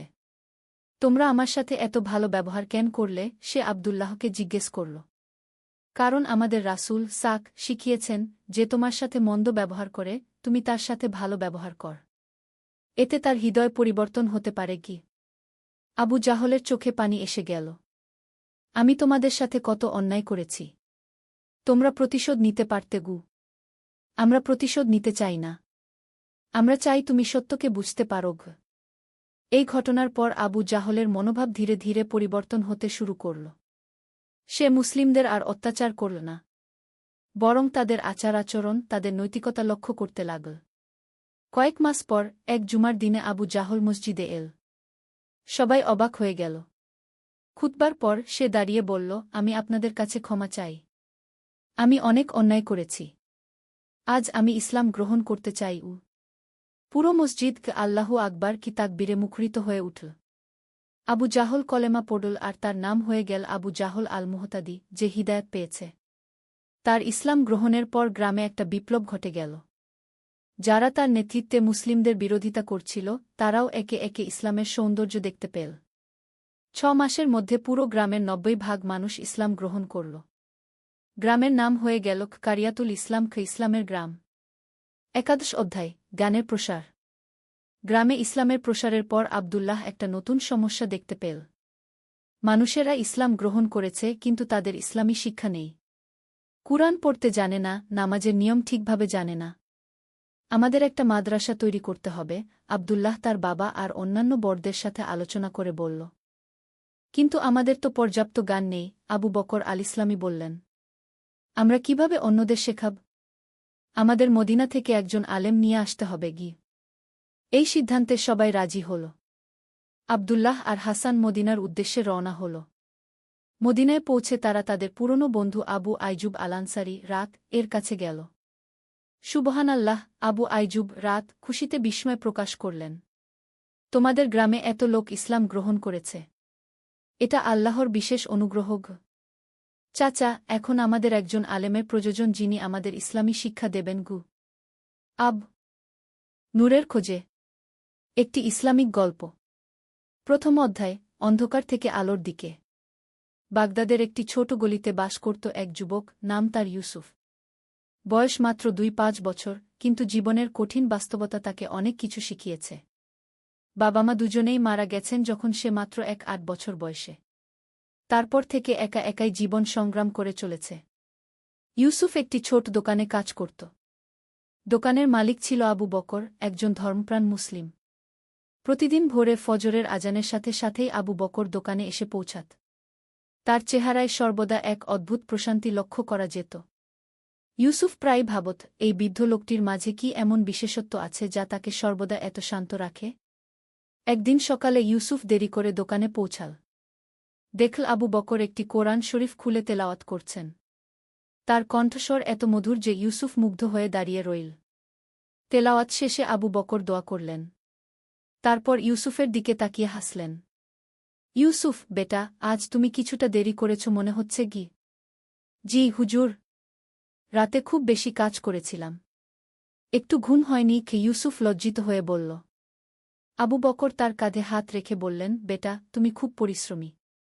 কিন্তু শুধু দুনিয়ার কাজেই নিজেকে ব্যস্ত রাখলে চলবে না। আখেরাতের জন্যও কিছু সময় রাখতে হবে গু। ইউসুফ কৌতূহলী হয়ে জিজ্ঞেস করল, হুজুর, আপনি প্রতিদিন এত ভোরে এসে কোরআন পড়েন কেন? আর আপনার চেহারায় সর্বদা এত শান্তি দেখি কেন? আবু বকর মিষ্টি হেসে বললেন, বেটা, এই শান্তি আসে আল্লাহর কাছ থেকে। যখন একজন মানুষ সত্যিকারের ঈমান নিয়ে আল্লাহর পথে চলে, তখন তার অন্তরে এক অনন্য প্রশান্তি নেমে আসে। এটাই হল নূর, আল্লাহর নূর গু। দ্বিতীয় অধ্যায়, জ্ঞানের পিপাসা। ইউসুফ আবু বকরের কথা শুনে গভীরভাবে চিন্তিত হয়ে পড়ল। সে নিজেকে প্রশ্ন করতে লাগল, সে কি সত্যিই সঠিক পথে আছে? তার জীবনে কি সেই নূর আছে যার কথা আবু বকর বলেছেন? কয়েকদিন পর ইউসুফ আবু বকরের কাছে গিয়ে বলল, হুজুর, আমি ইসলাম সম্পর্কে আরও জানতে চাই। আমার বাবা মা মুসলমান ছিলেন, আমিও মুসলমান, কিন্তু আসলে আমি কোরআন হাদিসের কিছুই জানি না। নামাজ পড়ি কিন্তু বুঝি না কি পড়ছি। আবু বকর খুশি হয়ে বললেন, আলহামদুলিল্লাহ। এটাই তো সবচেয়ে বড় কথা। যখন একজন মানুষ জানার আগ্রহ রাখে তখনই তার হেদায়েতের পথ শুরু হয়। সেদিন থেকেই শুরু হল ইউসুফের ইসলামী শিক্ষার যাত্রা। প্রতিদিন কাজের পর আবু বকর তাকে কোরআন শরীফের বিভিন্ন আয়াত শেখাতেন, হাদিসের গল্প বলতেন। ইউসুফ মুগ্ধ হয়ে শুনত। একদিন আবু বকর সূরা নূরের একটি আয়াত পড়লেন, আল্লাহু নুরুস সামাওয়াতি ওয়াল আরদবউ, আল্লাহ আসমান ও জমিনের নূর। তারপর ব্যাখ্যা করলেন, দেখো বেটা, এই নূর শুধু বাইরের আলো নয়, এটা মানুষের অন্তরের আলো। যে মানুষের অন্তরে আল্লাহর নূর প্রবেশ করে সে আর কখনো পথভ্রষ্ট হয় না। তৃতীয় অধ্যায়, পরীক্ষার সময়। দিন যেতে লাগল। ইউসুফের জীবনে পরিবর্তন আসতে শুরু করল। সে নিয়মিত 5 ওয়াক্ত নামাজ পড়তে শুরু করল, কোরআন তেলাওয়াত করত। তার চেহারায় একটা নুরানি ভাব ফুটে উঠেছিল। কিন্তু জীবন সব সময় সহজ হয় না। একদিন সকালে ইউসুফ দোকানে এসে দেখল আবু বকর খুবই অসুস্থ। তার শ্বাস নিতে কষ্ট হচ্ছে। হুজুর, আপনার কি হয়েছে? ইউসুফ চিন্তিত হয়ে জিজ্ঞেস করল। বেটা, আমি বুড়ো হয়ে গেছি। আল্লাহ হয়তো আমাকে কাছে ডাকতে চান, ও আবু বকর দুর্বল গলায় বললেন। ইউসুফ তাড়াতাড়ি ডাক্তার ডেকে আনল। ডাক্তার পরীক্ষা করে বললেন যে আবু বকরের হার্টের অবস্থা খুবই গুরুতর। তাকে হাসপাতালে ভর্তি করতে হবে। হাসপাতালে ভর্তির পর আবু বকরের অবস্থা আরও খারাপ হতে লাগল। ইউসুফ দিনরাত তার সেবা করত। একদিন আবু বকর তাকে কাছে ডেকে বললেন, ইউসুফ, আমার সময় হয়েছে। তুমি আমার দোকানের দেখাশোনা করবে। কিন্তু মনে রাখবে, শুধু দোকানের নয়, নিজের আত্মার দেখাশোনাও করতে হবে। হুজুর, এমন কথা বলবেন না। আল্লাহ আপনাকে সুস্থ করে দেবেন। কি? ইউসুফ কাঁদতে কাঁদতে বলল। বেটা, মৃত্যু তো সবারই আসবে। তবে যে মানুষ আল্লাহর পথে জীবন কাটায় তার মৃত্যুও হয় সুন্দর। আমি খুশি যে আমি তোমার মতো একটি ভালো ছেলেকে সঠিক পথ দেখাতে পেরেছি। চতুর্থ অধ্যায়, দায়িত্ব গ্রহণ। 3 দিন পর আবু বকর ইন্তেকাল করলেন। ইউসুফ অনেক কেঁদেছিল। তার মনে হচ্ছিল যেন তার জীবনের সবচেয়ে বড় অবলম্বনটি হারিয়ে গেছে। আবু বকরের জানাজায় অনেক লোক এসেছিল।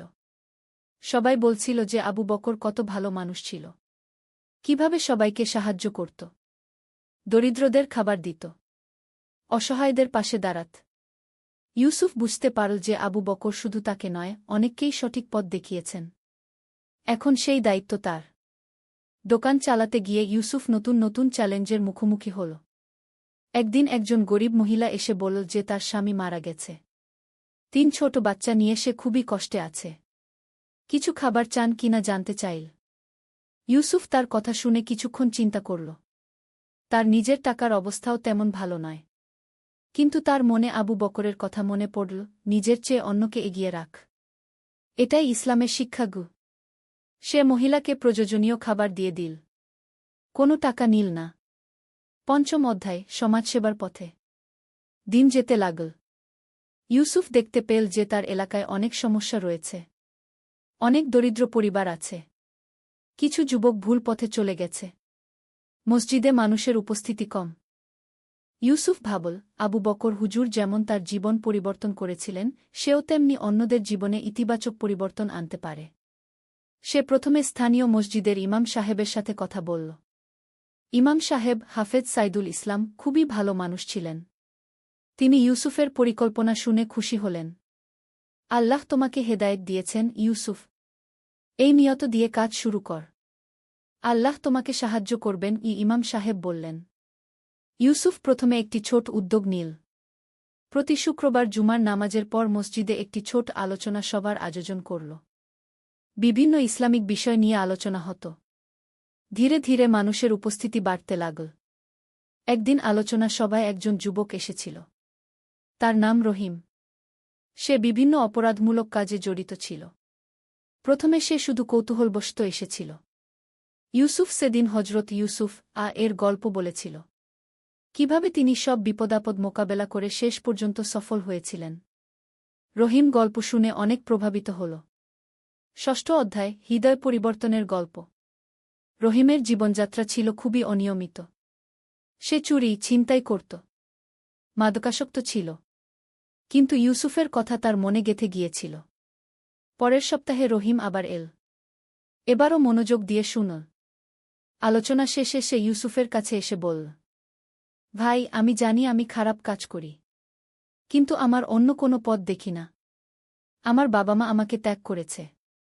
কেউ আমাকে কাজ দেয় না। ইউসুফ তার হাতে হাত রেখে বলল, ভাই রহিম, আল্লাহর রহমতের দরজা সবার জন্যই খোলা। তুমি যদি সত্যিই তওবা করে সঠিক পথে আসতে চাও, আল্লাহ তোমাকে অবশ্যই সাহায্য করবেন গু। কিন্তু আমার তো কোনো কাজ নেই। আমি কি খেয়ে বেঁচে থাকব? রহিম জিজ্ঞেস করল। তুমি প্রথমে আল্লাহর কাছে তওবা কর। নিয়মিত নামাজ পড়। কাজের ব্যাপারে আমি তোমাকে সাহায্য করব কু। ইউসুফ বলল। রহিম কেঁদে ফেল। সে বলল, আমি অনেক পাপ করেছি। আল্লাহ কি আমাকে ক্ষমা করবেন? ইউসুফ কোরআনের আয়াত পড়ে শোনাল, বল, হে আমার বান্দারা, যারা নিজেদের উপর অন্যায় করেছ, তোমরা আল্লাহর রহমত থেকে নিরাশ হজো না। নিশ্চয় আল্লাহ সব গুনাহ ক্ষমা করে দেন গু। এই আয়াত শুনে রহিমের জীবনে বিপ্লব এল। সে সেই দিনই তওবা করল। নিয়মিত নামাজ পড়তে শুরু করল। ইউসুফ তাকে দোকানে সাহায্যকারী হিসেবে কাজ দিল। 7ম অধ্যায়, সমাজের উন্নতি। রহিমের পরিবর্তন দেখে এলাকার অন্যান্য যুবকরাও প্রভাবিত হল। ধীরে ধীরে অপরাধের হার কমতে লাগল। মসজিদে মানুষের উপস্থিতি বাড়ল। ইউসুফ দেখল যে শুধু ধর্মীয় শিক্ষা দিলেই হবে না, মানুষের অর্থনৈতিক অবস্থার উন্নতিও দরকার। সে একটি ছোট উদ্যোগ নিল। এলাকার বেকার যুবকদের বিভিন্ন কারিগরি প্রশিক্ষণ দেওয়ার ব্যবস্থা করল। প্রথমে খুব কম টাকা দিয়ে শুরু হল। কিছু যুবক শিখল কাঠের কাজ, কেউ শিখল ইলেকট্রিকের কাজ, কেউ দর্জির কাজ। ধীরে ধীরে তারা নিজেদের পায়ে দাঁড়াতে শুরু করল। একদিন ইউসুফ দেখল যে তার এলাকায় একটি বড় পরিবর্তন এসেছে। আগে যেখানে চুরি ডাকাতির ঘটনা ঘটত, সেখানে এখন শান্তি। যুবকরা মসজিদে আসে, একসাথে বসে কোরআন পড়ে। ইমাম সাহেব একদিন ইউসুফকে বললেন, আল্লাহ তোমাকে দিয়ে অনেক ভালো কাজ করিয়েছেন। তোমার মাধ্যমে অনেক মানুষের জীবন পরিবর্তন হয়েছে গি। ইউসুফ বিনয়ের সাথে বলল, হুজুর, এটা আমার কোনো কৃতিত্ব নয়। এটা আল্লাহর রহমত। আবু বকর চাচা আমাকে যে শিক্ষা দিয়েছেন, আমি তা অন্যদের মাঝে ছড়িয়ে দিতে চেষ্টা করেছি মাত্র। 8ম অধ্যায়, নতুন চ্যালেঞ্জ। একদিন ইউসুফের কাছে একজন ভদ্রলোক এলেন। তার নাম আব্দুর রাজ্জাক। তিনি শহরের একজন বিত্তবান ব্যবসায়ী। তিনি ইউসুফের কাজের কথা শুনেছেন। ইউসুফ ভাই, আমি আপনার সমাজসেবার কথা শুনেছি। আমি আপনাকে একটি বড় প্রস্তাব দিতে চাই। আমার একটি বড় ব্যবসা আছে। আপনি যদি আমার সাথে পার্টনারশিপ করেন, আমরা একসাথে অনেক বড় কাজ করতে পারব। আব্দুর রাজ্জাক বললেন। ইউসুফ তার প্রস্তাব শুনে কিছুক্ষণ চিন্তা করল। এই সুযোগ তার জীবনে অনেক পরিবর্তন আনতে পারে। কিন্তু সে জানত যে সম্পদ মানুষের জীবনে পরীক্ষা নিয়ে আসে। ভাই, আপনার প্রস্তাব খুবই ভালো। কিন্তু আমার একটি শর্ত আছে। আমি হালাল উপায়ে ব্যবসা করতে চাই। সুদ, ঘুষ, ধোঁকা এইসব থেকে দূরে থেকে ইউসুফ বলল। আব্দুর রাজ্জাক হেসে বললেন, এই জন্যই তো আমি আপনার সাথে ব্যবসা করতে চাই। আমিও চাই ইসলামিক নীতিমালা মেনে ব্যবসা করতে গু। এভাবে ইউসুফের জীবনে নতুন অধ্যায় শুরু হল। ব্যবসায় সফলতা এল, কিন্তু সে কখনো তার মূল উদ্দেশ্য ভুলে গেল না। 9ম অধ্যায়, বিবাহ ও পারিবারিক জীবন। ব্যবসায় সফল হওয়ার পর ইউসুফ ভাবল যে এখন তার বিয়ের সময় এসেছে। ইমাম সাহেব তাকে একটি ভালো মেয়ের প্রস্তাব দিলেন। মেয়েটির নাম আয়েশা। সে খুবই ধার্মিক এবং শিক্ষিত। আয়েশার বাবা মা ইউসুফের চরিত্র ও সমাজসেবার কথা শুনে খুশি হলেন। বিয়ে সম্পন্ন হল অত্যন্ত সাদামাটা অনুষ্ঠানে। আয়েশা ইউসুফের সমাজসেবার কাজে পূর্ণ সহযোগিতা করল। সে এলাকার মহিলাদের কোরআন হাদিস শেখানো শুরু করল।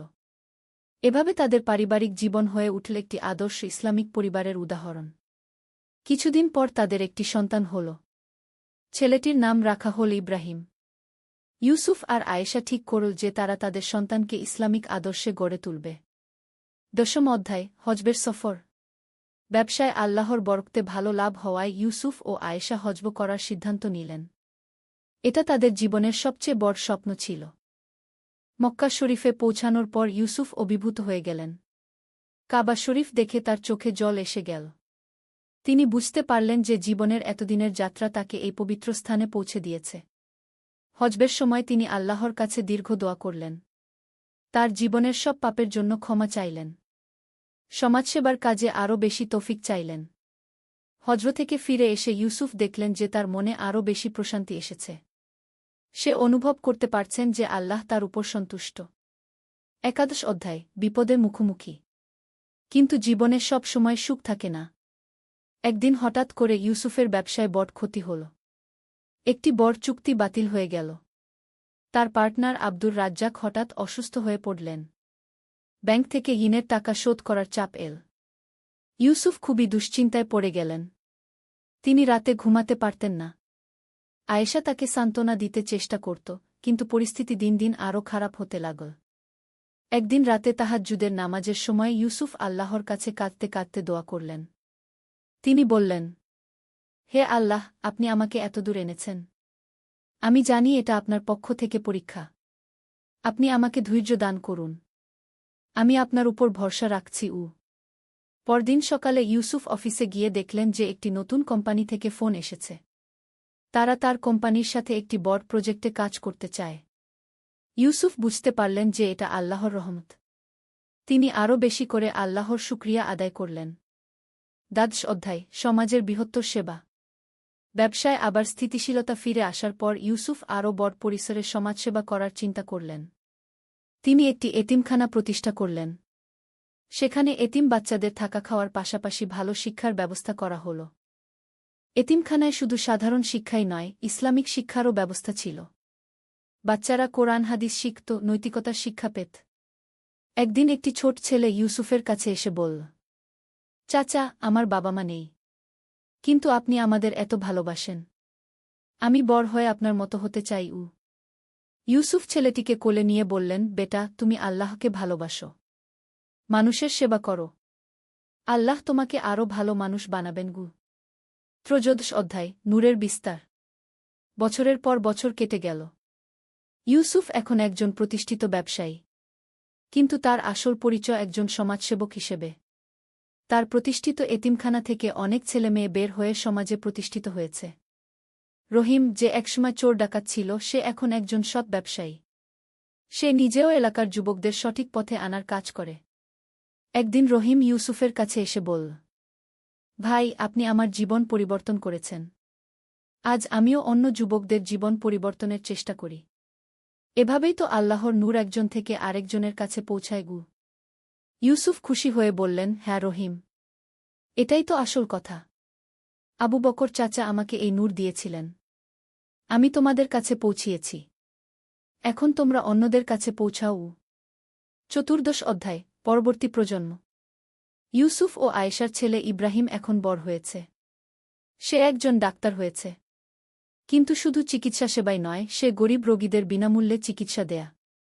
একদিন ইব্রাহিম বাবার কাছে এসে বলল, আব্বু, আমি একটা ফ্রি ক্লিনিক খুলতে চাই, যেখানে গরিব মানুষরা বিনামূল্যে চিকিৎসা পাবে। ইউসুফ ছেলের কথা শুনে খুব খুশি হলেন। তিনি বুঝলেন যে পরবর্তী প্রজন্মের মাধ্যমেও আল্লাহর নূর ছড়িয়ে যাচ্ছে। পঞ্চদশ অধ্যায়, জীবনের শেষ প্রান্তে। অনেক বছর কেটে গেছে। ইউসুফ এখন বৃদ্ধ। তার চুল সাদা হয়ে গেছে, কিন্তু তার চেহারায় এখনও সেই নুরানি ভাব রয়েছে। একদিন তিনি তার পুরানো বন্ধুদের সাথে বসে আছেন। সবাই মিলে আবু বকরের কথা মনে করছেন। ইউসুফ বললেন, আবু বকর চাচা আমাকে যে নূরের সন্ধান দিয়েছিলেন, আজ আমি বুঝতে পারি যে সেটা কি। এটা শুধু কোনো আলো নয়। এটা আল্লাহর মহব্বত। এটা মানুষের প্রতি ভালোবাসা। এটা সেবার মানসিকতা। রহিম, যে এখন বৃদ্ধ, বলল, ভাই, আপনার মাধ্যমে আমরা সবাই এই নূর পেয়েছি। আল্লাহ আপনাকে দীর্ঘ জীবন দান করুন। ষোড়শ অধ্যায়, উত্তরাধিকার। ইউসুফ তার জীবনের শেষ দিনগুলোতে আরও বেশি ইবাদতে মনোনিবেশ করলেন। তিনি একটি বই লিখলেন, নূরের খোঁজে, একটি জীবনযাত্রা। এই বইতে তিনি তার জীবনের অভিজ্ঞতা লিখলেন। কিভাবে একজন সাধারণ মানুষ আল্লাহর কাছে নিজেকে সমর্পণ করে জীবনে অসাধারণ কিছু অর্জন করতে পারে। বইটি প্রকাশিত হওয়ার পর অনেক মানুষ তার জীবনী পড়ে অনুপ্রাণিত হল।